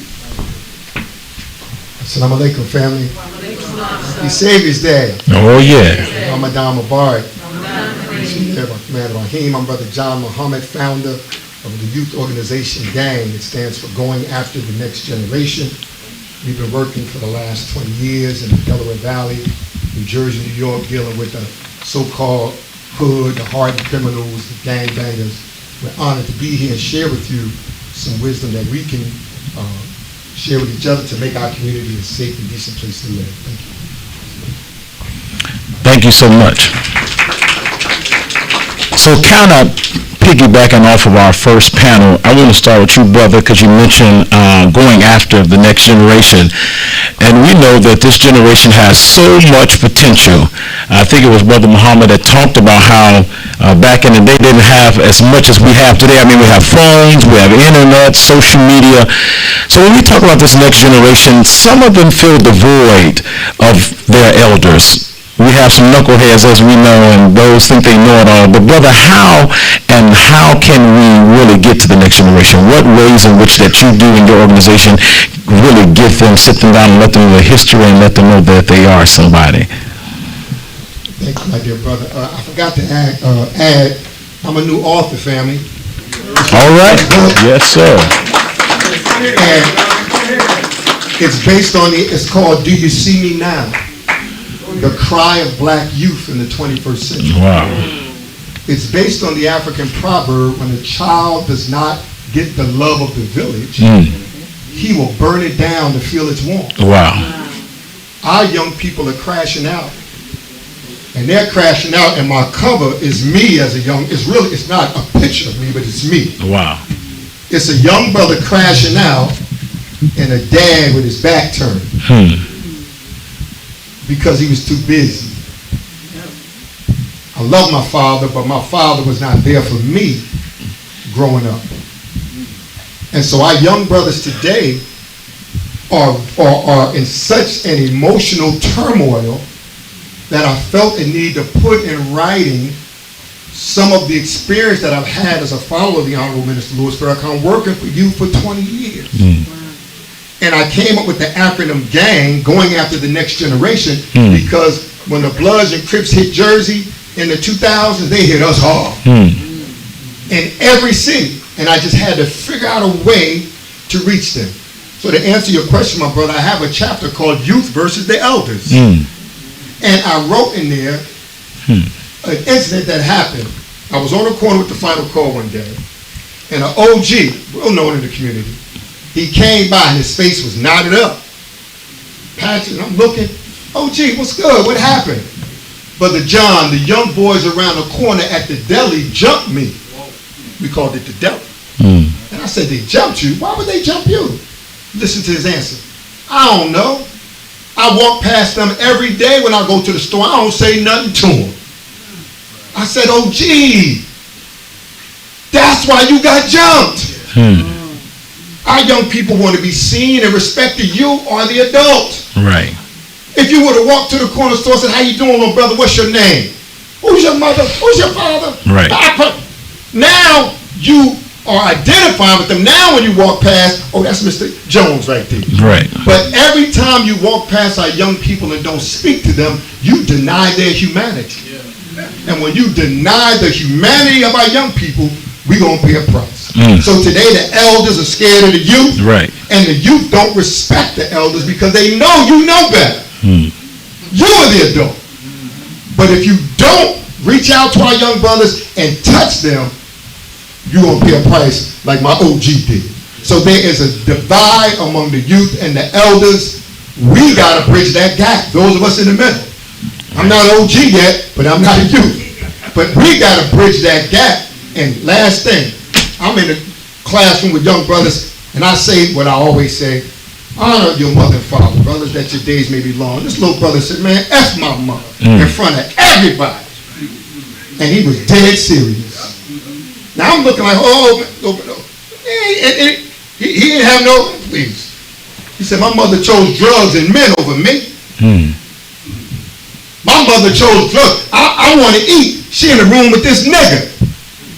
This is what a 12-year-old boy saying to me. So our youth are crying out, y'all. And a cry is an appeal. Yeah. It's a petition. They're crying out. And all the educational, or highfalutin ain't gonna reach our young brothers. Yeah. We need boots on the ground to save them. Thank you. Thank you. Thank you for that. Thank you. This question is for Brother Jabril X. What are some takeaways of Brotherhood Incorporated that you can give us that'll help us build safer and better communities? Give us a description of your organization and how we can be a part and what ways we can build our community safer. Well, Brotherhood Day is a nonprofit organization. We just try to create a consistent and safe, structured space where men and youth can build unity, strengthen their character, and grow through mentorship and positive engagement. But a lot of things that happen on Brotherhood Day is mainly about the atmosphere that we create. Like Brother John was saying, a lot of times people just want to feel seen. I know for myself, growing up, as a young person, as the youth, you just want to feel like you fit in. And you'll do anything that you have to do to try to be cool be that person that everyone likes, and learning how to be yourself is just what we try to teach them while we're there. Creating that positive atmosphere for them, actually talking to them, smiling, asking how everything is with their personal life, trying to guide them. All that is things that you really just need. A lot of times, like what Brother John was saying, you just got to go up to the young person and speak with them. So even with like the smallest of things, like the language, normally we say things like "What's up?" We say hello, we say good morning. And one of the things that we were talking about during Brotherhood Day 6, we were saying, or Brotherhood Day 5 that was, we were talking about just switching up the language. Like a lot of times we say, what's up? They already know what's up. The sky is up. We say hello. Hell is low. There ain't nothing positive about that. And there's nothing good about mourning. When you're mourning, that's a sad thing. So we was just telling them to switch up their language when you see your brother say, peace be upon you. Those are the words that Jesus said. And the smallest things like that can really just spark someone's day. Like when we're leaving Brotherhood Day and we look at someone, they say, all right, peace be upon you, bro. When the next Brotherhood Day? That stuff that really, I feel like, is a big impact. That's larger than anything physical. That's something spiritual. That's where it starts. That's good. That's good. I definitely like what Brother X said, and it's just not for young people, but feeling seen, it means a lot. Especially for our black brothers, we feel like we can't cry, show emotion. But what we see in our communities, our brothers need to be affirmed, seen, self-pride, and language. Language changes up a lot of things, so thank you for that. And that same question is for you, Brother James. What are some takeaways of Philly Truths, and how and what is your organization doing in the community that we can all be a part of that can make our community safer and better? Our mission is driving the impact of sustainable black manhood founded in 2020 in response to a rise in gun violence. 2025 stats, the community-led visible deterred Philly Truths, Peace Patrol, we were able to walk 300 miles, 4,300 blocks, and we had about 13,000 community members. Also, past December 2025, Peace Patrol pilot on SUPTA, we was able to gather 32,000 engagements. Peace Patrol started as a volunteer model in 2021, and since 2024, we have paid justice impacted men to do patrols and cohorts. We provide personal development for our participants and assist them with workforce development when they leave us. We address community safety by placing men with lived experiences in streets to show them where they have value and how it can be applied as a community service. So basically for Philly Truths, one of the things that we're big on is definitely integrity and having dignity. One thing I love about Philly Truths, I've been everywhere in all types of rooms in the world, and as Brother Elijah would say, it's one of his big sayings, there's no bigger room than a room for improvement. That's good. With that being said, just day at a time, we try to do the best we can to be able to assist these young men, women, whoever's in the community to be able to have something to look forward to. We all know that we love results, right? There's anything without results. So with that being said, just day at a time, just out there, like y'all said, boots on ground. We're constantly patrolling, setting up canvases in Philly. And we're a nonprofit, so we're constantly on the grind every day. Yeah, let's give it up. Thank you for that. And just a few things that you mentioned that kind of pop out to me. You talk about manhood, and we talk about our sisters' personhood, lived experience. And you know, as we say in the church and probably in the mosque, testimony means a lot, because you don't know how important your testimony might help somebody else out that's actually going through what you've been through. As we say, they see your story, but they don't see what you've been through to get where you've been. And so that's why it takes all of us to share with our brothers and sisters the testimonies, because one thing that we've learned, politicians lie, preachers lie, but lessons don't lie. And so when you share with your testimony and your experience, we can definitely get somewhere. My next question is for you, brother. How do we better engage our young people before the streets do? And I'm going to get your book because I know it's in there for you, brother. Yeah, for you, brother John. How do we better engage our young people before the streets do? I would answer that by saying we should be a little better than the disciples. In the book of Matthew, chapter 19, verses 13 to 15, gives you a picture of how we do our young people. I can read it so I don't make a mistake. Then people brought little children to Jesus for him to place hands on them and pray for them. But the disciples rebuked them. Jesus said, suffer the little children to come unto me, and forbid them not, for of such is the kingdom of heaven. Yeah. Let me say that again. The disciples was chilling with Jesus, and family members brought the youth to Jesus so that he can touch and heal and pray for them, and the disciples was blocking them. Jesus don't care about no children. They don't pay charity. Right. They don't tithe. They ain't old enough to sell a paper. And Jesus said, no, suffer the little children to come unto me, and forbid them not. So here you are, a disciple, and you blocking the youth. Right. And we got leaders today. You block the youth consciously and subconsciously. And our young people feel it, and that's why they don't care what you know until they know that you care. I'm with my brother here, Brother Hood. He's from the mighty Blood Nation. He's suited and booted right now. But we rocking with hard gang members, because if you don't love these brothers and sisters more than they hate themselves, you're going to lose. Yeah. Yeah. So when we go on the street, we go with love, and we don't fear them. But we reach this, how are you? How are you, son? What's your name, little brother? Where you from? How you do? He wants to be seen. He's a little God. Yeah. I started a chess program too a couple years ago. I can't play chess, but I started it. Yeah. To talk to the youth. It's a humble experience to get beat by a bunch of 7th graders every Wednesday. But it's all good. I'm learning. But I'm teaching them.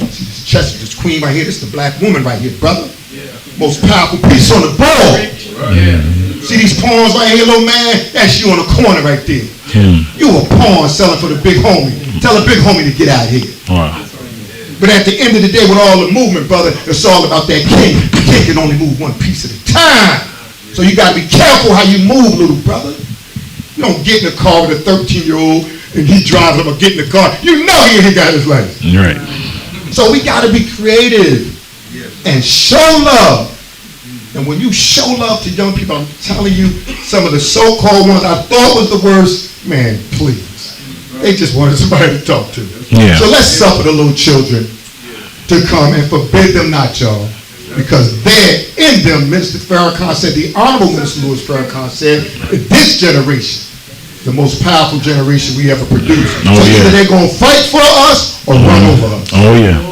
You be the judge. That's good.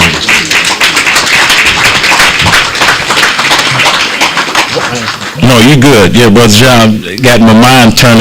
I think about a quote that Dr. Cornel West used to say, you can't serve the people if you don't love the people. And if you don't love the people, you can't serve them. And so you have to show some love. And I think it was Minister Muhammad that said earlier about the teachings of the minister to change the way you greet one another. Instead of Mr. and Miss, but sister and brother. And that goes a long way. You just don't know how you change somebody's day when you greet them. You don't know what they've been through before you came into them. And we vibe, as black folks, we vibe off energy. If you come with this reckless energy to young people or people that you think that might be less than you because you got a few degrees, and then that's when the village burns up. It takes a village to raise a child. So we have to do better than what we've been doing. Thank you for that. Brother James, for Philly Truths, what does real community safety look like beyond policing?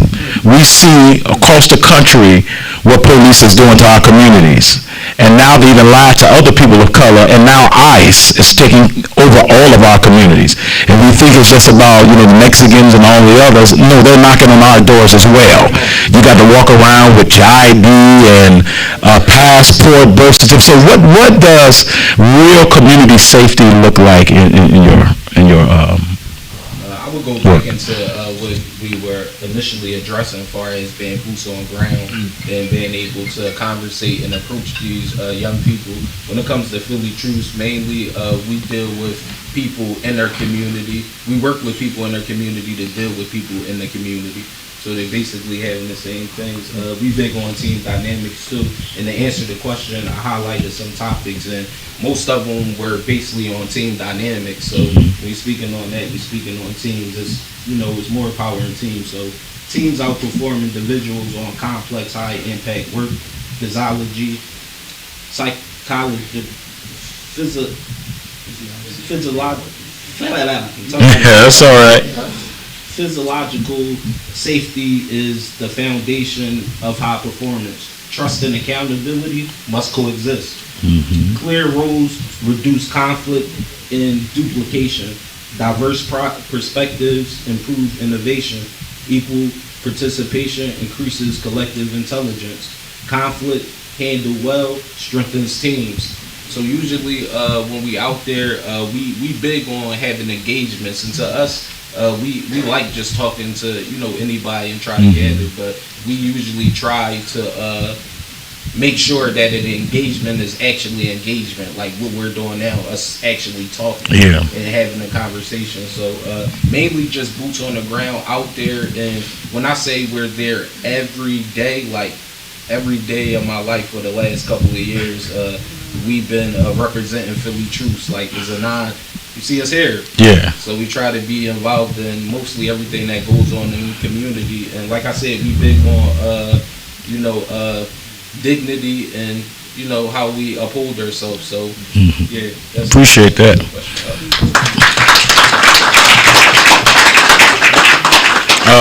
Two things he said that stand out to me is team and presence. Back in the day growing up, the black family always showed up for each other. And one thing I remember my grandma used to say, you can move a little bit with one person, but when you got a village and more than one person, you can move a mountain. And so from what he's saying, I really hear what Philly Truth is doing, being present, being a team player, being a team member and a community builder. Thank you for that. Brother X, this question is for you. Where is the breakdown of trust, you think, between institutions and our community? You have churches in our community. We have the mosques in our community. You have black organizations. Philly had a lot of your bourgeoisie and your founding of a lot of organizations right here in Philadelphia. Where do you think the trust issues are when you come to people that's on the ground and your higher institutions?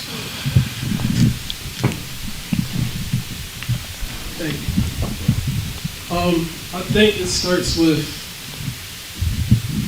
young people can feel if you're being real, if you're being genuine or not, and it starts with consistency. Like with the first Brotherhood Day, a lot of times big corporations, they come together. Everything might be extremely 100% perfect from the start, and that doesn't feel as genuine if it's like that because you don't relate with the people. Being humble as well. The youth is not all just a whole bunch of like crazy people running around beating people up. It's a lot of people who are free thinkers. They have their own minds. They have creativity, and they just don't know where to like express these feelings. That they just keep it to themselves. There's a lot of young people who go there and they have so many talents, and you would never know because they just keep it to themselves. Yeah. And we talk about that. And I think that you just have to be real, you have to be consistent. Like, the oxymoron in Philadelphia is saying that we're the city of brotherly love. Nobody can relate to that. A lot of people can't relate to that. Yeah. So when the first Brotherhood Day started, that was like, you gotta think like God, you gotta think like years and years and years in advance. Sometimes they say that God, a day to God is 1,000 years to us. Yeah.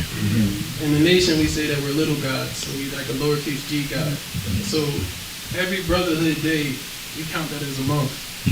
But the goal was to think about Brotherhood Day 12, the impact that we'll make when it's Day 12, because when it's Day 12, that'll symbolize a year. Yeah. But if we would have went about it like the first Brotherhood Day, we just expect that we would have got a lot of people to come to our mosque, a lot of people to say that, you know what, I'm not even smoking weed no more, I'm not doing this no more, I'm just, I'm about to go to college, or I'm about to be a pastor. If that's extremely unrealistic. They gotta take time to feel if this is real or not, if this is genuine.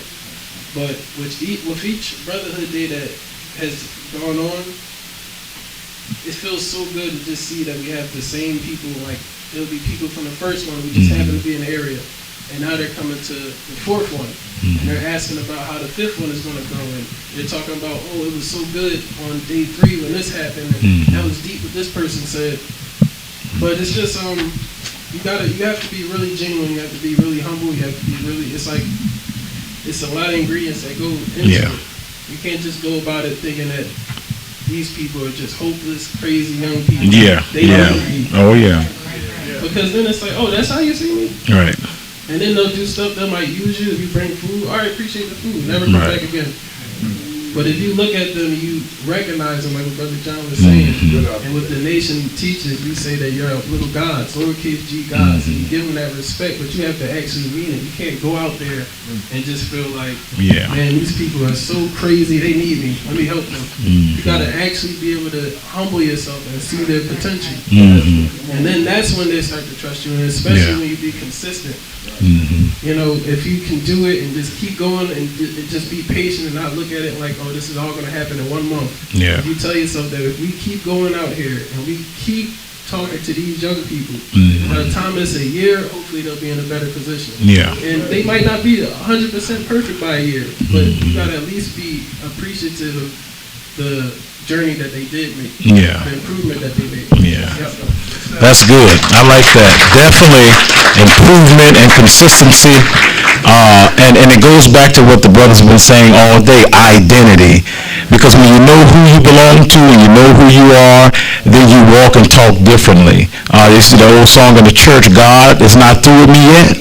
But when God get through with me, I'll come forth as pure gold. So go back to that consistency and go back to that self-improvement. You can go ahead, brother. Yeah, I just wanted to chime in with Brother X ended off on. And basically a question pertaining to Philly Truth was like, how do we deal with the people? But everything that's going on as long as with law enforcement. So me sitting here thinking it's pretty dope that things that I've seen and I came across, because Philly Truth gave us an environment to be able to actually, and like I said, it's crazy because we deal with a lot of jail-impacted people. So it came to a point in time where we actually would have the cops be the people that come with us when we did Operation Hug the Block. So it gave the kids as well as, the kids and men as well as the police different perspectives and outlooks dealing with each other, because you got jail-impacted people that's coming from their experience that they had with the cops. And now they got to work with the cops, and then you got the cops there with their different perspectives on how to deal with the people, and now they have to coexist with each other. So, yeah, it's pretty dope. I love what Philly Truth has going on. And going back to what he said about consistency, we going into 5 years. So, that's good. That's all right. That's good. That's good, bro. I appreciate that. And that's how you build trust. You know, getting outside the box, actually putting boots on the ground. We know that faith without works is dead. No matter what you talk about on this panel, no matter what we do on social, we got a lot of social media thugs on what we should be doing or what the mosque should be doing, but half of the folks that talk about it ain't even here doing the work. I know this just ain't at the church, it's in the mosque too. The folks that are the loudest, that they don't do the work. But consistency is king. Thank you for that. This question is for you, Brother John. What role, rather, must the faith community play in this moment? We know there's a lot of misinformation that's going on with this administration, the erasure of black history, our work. I mean, it's only been 60 years since we've been able to get only a taste of what we see. Y'all hear what I'm saying? You know, when you have an appetizer, you know, it's all right. Your entree is coming. We ain't even had an appetizer yet in this country. So how and what is the role that the faith community play right now in this moment? Excellent question. The Honorable Minister Louis Farrakhan teaches us that our base of our problem is a spiritual. A gang going after the next generation is a spiritually based organization, and we make that clear. That's why I'm not nonprofit. Not yet. We are spiritually based. We're going to say God, we're going to say Allah, and we're going to say Jesus. All right. And we have boys to men conferences, youth conferences every other month in Delaware. We deal with what to do when stopped by the police, role playing, male, female relationships, God-centered, hygiene. Yeah. Because many our young brothers don't even know how to wash. Yeah. Proper handling of people. Spiritually based. And I tell the parents, if you don't want your child to know about God, you can leave right now. Well, Brother John, y'all should be a nonprofit. No, I'm not going to be nonprofit. Because we're going to talk about God, because the problem is spiritual. Yeah. So gang is spiritual. And by the way, when you get your brakes fixed, when you go to the mechanic, do you ask your mechanic, is he nonprofit? He provides a service. Right. So don't worry about it. If you believe we're doing the right thing, then you help us. Don't worry about that nonprofit stuff. Give me that money to help my youth. Right. But churches and mosques like today, open your doors. Just open your door. All we need is that little community room over there. But again, some of them, they're scared to death. Yeah. Literally scared of our youth. But our spiritual community, that's where it's going to ultimately end up, because they got to come your way. Yeah. They're going to, after all that they go through, they're going to have to come through the church. Well, Brother John, I don't like organized religion. Okay, well, brother, the opposite of organized religion is unorganized. So what you want? Yeah. What do you want? You mean I will live next to a God-fearing Christian than a hypocrite Muslim any day? I'd take a God-fearing Jehovah's Witness over a hypocrite Christian any day. Because if you really live in the principles, then we don't even know what your religion is. Right. As you talked about. Yeah. Oh, yeah. Oh, yeah. Principle. But the houses of worship, we need them. We need that little community room. Yeah. Things go down. For the troops need to come in. Yeah. We need that room, y'all. No, that's true. Don't be scared they're going to take your money. Yeah. Right. When the shots go, me and Brother Hood, we do conflict resolution.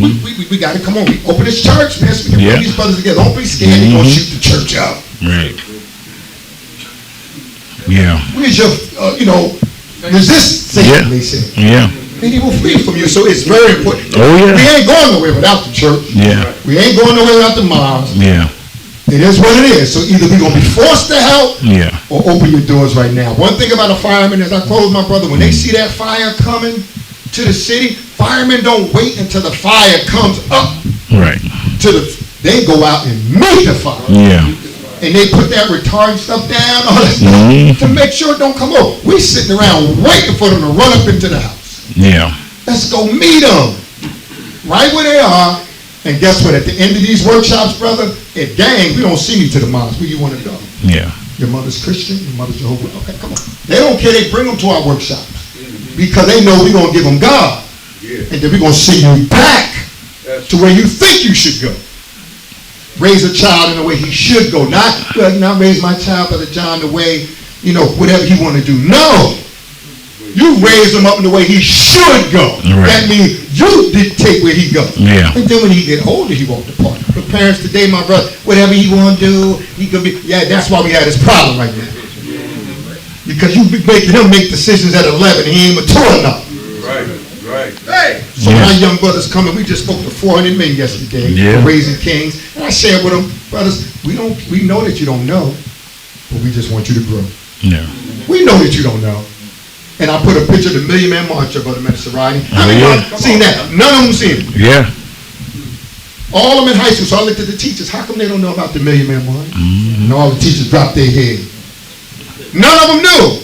Because by design, Right. they keeping that from us. But we're going to fight. But that spiritual community, the pastors, the reverends, the imams, and that's like you said, the Facebook, all that. Man, get off Facebook. Let's get in the streets, help out people. That's good. Yeah. That's good. And that goes right into my next question. You tapped on it a lot about ensuring collaboration. just like we're doing today, from different faiths, we all look the same, no matter what you believe in. We're all serving the same God that created the heavens and the earth. And collaboration is so important. You mentioned that.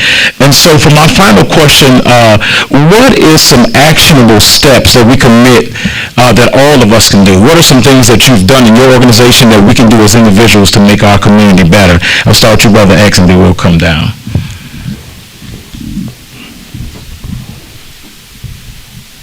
I would say that the things that everyone can start doing,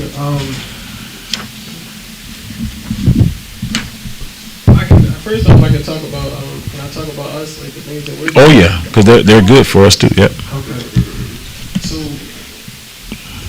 making people just, like I was talking to my grandfather last week, and one of the questions that he had asked me, he said, you have to look at yourself in the mirror, he said, and ask yourself, who is the me that I am? And when he asked me that, he told me to explain, like, if you had to look at yourself in the mirror and explain, who do you see? Who are you? I got, like, I paused. I didn't really know how to explain it. I didn't know where to start. I felt like, should I say a lot? Should I say a little? And then he stopped me and he told me that I don't have to explain to him. I have to explain that to myself. And I think that we all, as a whole, need to just ask yourself that question, because it's a really personal question. Everyone, when they leave, have to go in the mirror and look at yourself and say, who is the me that I am? Now, for 2025, that whole year, I felt like maybe if I had to describe who I am, I have to do that by actions and not just talking, which is good, but at the same time, you have to look at yourself, because some people, they go their whole lives and they might be 70 by the time they ask themselves that question, and they're able to explain that to themselves. But it's good to really just have that on your mind so you can start to work to make that change and you can start to become who you want to become. Because it's a thought before you start to doing any action. Right. But I think that's what we're doing at Brotherhood Day, or I know that's what we're doing at Brotherhood Day. Like, even with the name, if you look at the logo, you can see that it's two brothers shaking each other's hands.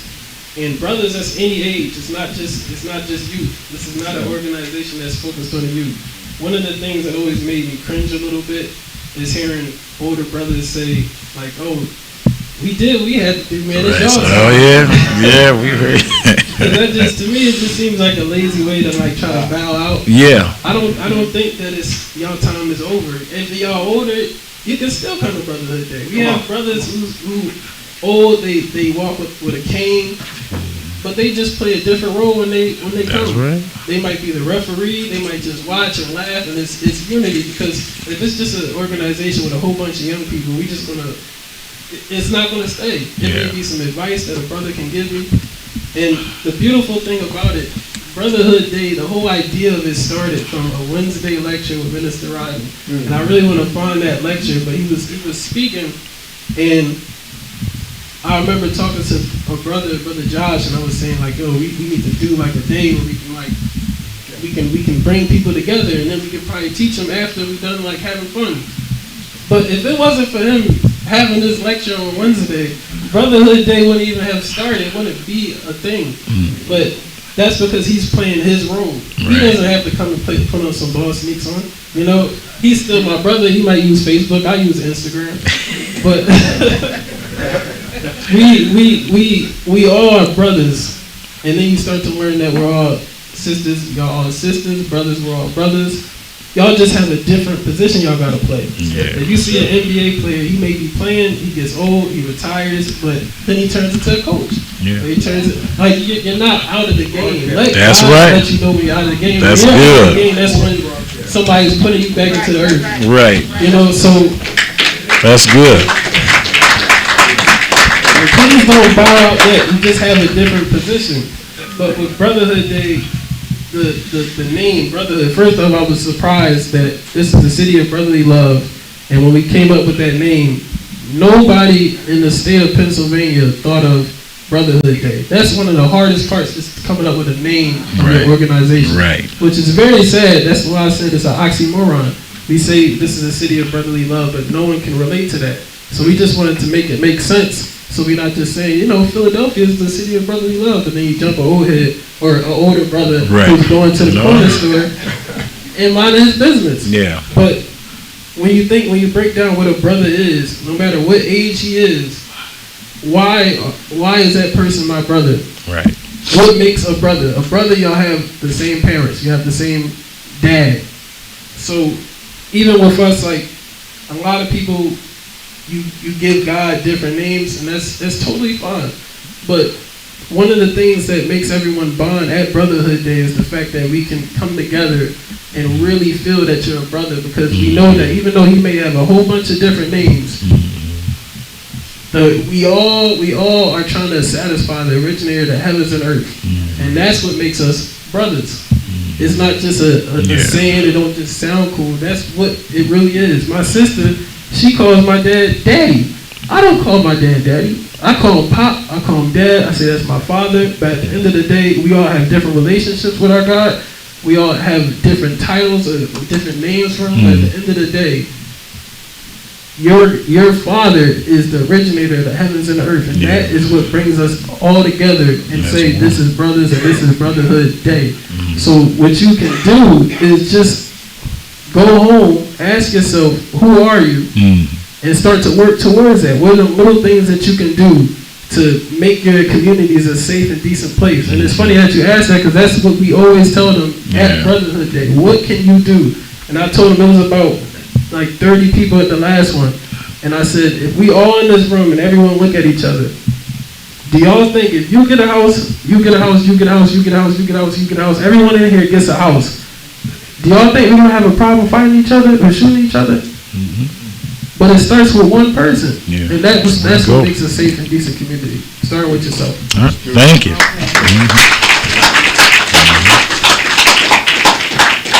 All right, so Brother X touched on a lot of great things. I don't know, I think he was reading my mind a little bit, right?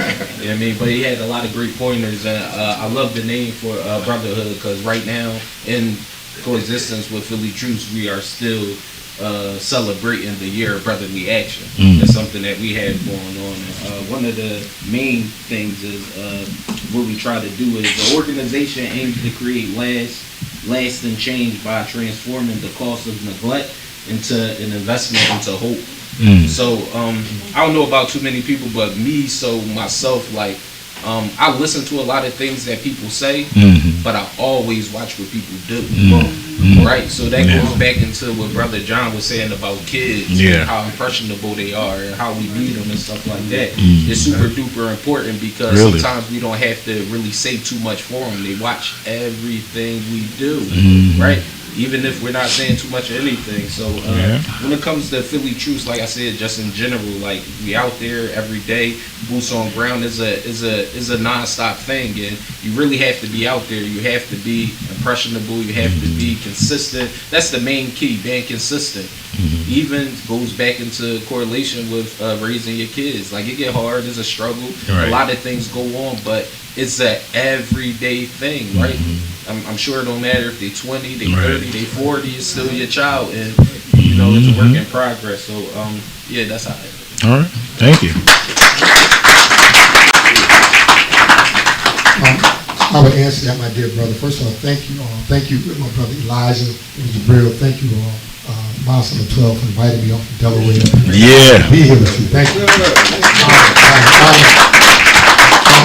There is something in business called best practices. If we all own 12 Dunkin' Donuts around the country, and all of them are doing, struggling, but there's one in Denver, Colorado that's bringing in millions. It would be wise as a good president to send my managers from the other Dunkin' Donuts to Colorado to see what is he doing. What's working. We don't do that enough. We've been trying to reinvent the wheel. If things are doing well and Philly Truce is rocking it up, what do you do? We don't do enough cross-pollinating from the Delaware Valley. Camden's in their own little silo, Delaware is screaming and hollering. But we're all the same. We need to share wisdom with each other. A couple actionable points. I would love to see this, and we're talking about this in Delaware, creating Black History Month weekends. Because I said to the young brothers at the school the other day, It ain't the school's job to teach you your history. They got to do the reading, writing, arithmetic, the core content, curriculum standards. It ain't their job to teach you who you are. So when are our youth going to learn? Right. The Jews on Saturday? Oh, no, you're going to learn this history. Yeah. So we can open up for a couple hours just, Right. and talk about the Sheikh Anta Diops and the Dr. Ben. We don't know. And then the Nation of Islam, we know the black man's God, yeah. But do my son really know what my brother talked about that was on your panel? Really know what our history? We really don't. So really having a Black History Weekend just once a month in the church or our young people, just to teach them, because where are they going to get it? Right. We don't have enough time. We raising the dead. And in most mosques and churches, while we bring in and I'll put this in quotes, dead in the front door, our own youth is running out the back door. Yeah. Yeah. We bringing in the dead, but our youth, because we're not paying attention to them. So that was something I said. Adopt the youth. Yeah. All of us adopt a young shorty. That young sister, she ain't that crazy. We all should adopt a young person. Just a text, stay in touch with them. I got a little brother, he banging. He just had a son, but just a text that he got from me helped his whole day. They want to know, man, Brother John, thank you for that text. I needed that. So just adopting the youth, and job skills training is key. Mm-hmm. What I do, when I get with the brothers on the street, when I find a crew, I go all in my power to give one of them a job.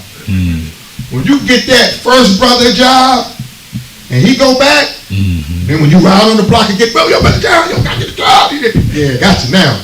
I don't know if I can get all your job, but you get that one because they want to work. And people come to them before and say, we want your job, but I go to them and I find one willing. Brother, come on, man. I got that relationships over at the shop, right? Let's go. I got a plug at the Chick-fil-A. You're right. I got this white lady, she cool with us. She know if I bring a brother with me, let him go. And it's been working. That one brother, that job, now you got the whole block with you. And we can do that. Can we find one little brother job? Right. Can every church find one brother job? Can we come together as Mosque number 12 and just get one young brother that came here last Sunday? You're going to work. And we're going to get your job and say, man, you know what that'll do? That'll offer a little faith. So the scripture says our people are destroyed for the lack of knowledge. Oh, yeah. But what we don't like to read is the verse that come after that. And because thou hast rejected knowledge, You're right. I will reject thee. Yeah. My people are destroyed for the lack of knowledge, but God is saying, because you reject knowledge, I will reject you. So let's be a people of knowledge. Yeah. Our young people, they want to learn. They do. They want to learn. They just need people that love them. Thank you. Come on, let's give it up. Thank you so much. Let's give it up for both panels. Yeah. This event should have been broadcast on C-SPAN because it was so much knowledge, and we all did our own thing our own way. And so as we get ready to leave this space, let's remember that tonight was not just about history, but it's about us. It's about our communities, our neighborhood. It's about the kind of future that we have to build together. We don't got to wait on the white man, the government. We don't got to wait for a check. We got enough capital in the black community alone to build this beloved community that King talked about, to build this new heaven and new earth that the prophets that came before us laid and gave us the blueprint. We have the blueprint for success. All we have to do is really tap into it. So let's give God some praise for this. Thank you so much, Minister Muhammad, and this great mosque for inviting me. I've had a good time today. Y'all done gave me something to preach tomorrow. But God is good. We already have the tools we need to do what we need to do. Reverend Jackson used to say, strong minds break strong chains. So as we leave out from this place, let us get to break some chains. Because once we break them chains and unlock them doors, that's when the enemy going to be on our track. Amen. Let us bow our heads for our closing prayer.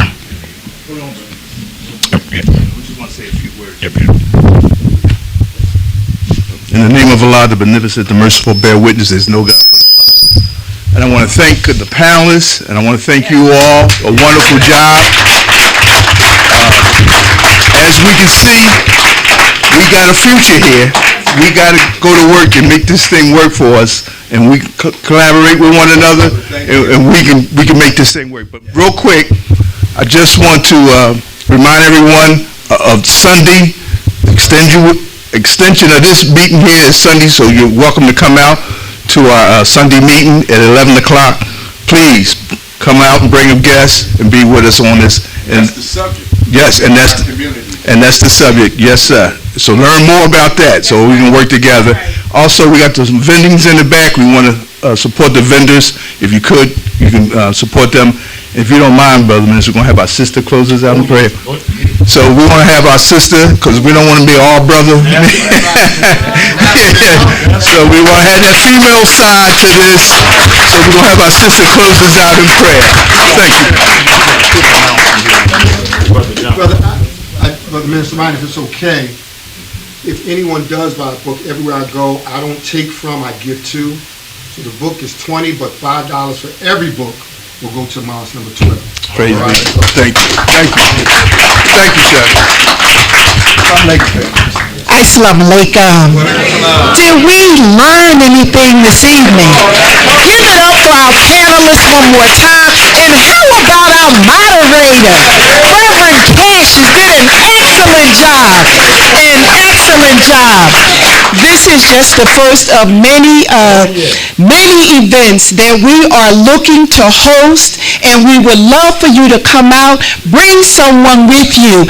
And just again, as Brother Rodney mentioned, our mosque meeting tomorrow, we will hear from Brother Student Minister Ismail Muhammad, the national representative of the Honorable Minister Louis Farrakhan, delivering to us words given to him from the Honorable Minister Louis Farrakhan on the subject, making our community a decent and safe place to live. Part 2. We heard part 1 this past Sunday. Come on out, bring a friend, join us tomorrow. The meeting starts at 11 a.m. The doors open at 10:30. We would love for you to be our special guest out tomorrow. All right. Now, as we leave from this place, we just want to lift up Almighty God Allah, thanking Him for the opportunity to bring us together, to fellowship together. Let us prepare for prayer. Prayer time. A'udhu billahi minash shaitanir rajim.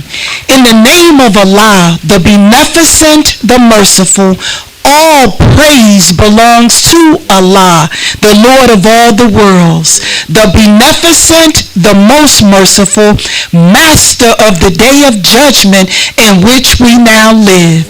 Thee alone do we serve, Thee alone do we beseech for aid. Guide us on the right path, the path of those upon whom Thou hast bestowed favor, not the path of those upon whom Thy wrath is brought down, nor the path of those who go astray. Amen. Greet someone that you do not know. Greet someone, please. Thank you. Beautiful prayer, my sister. God bless you. Yes.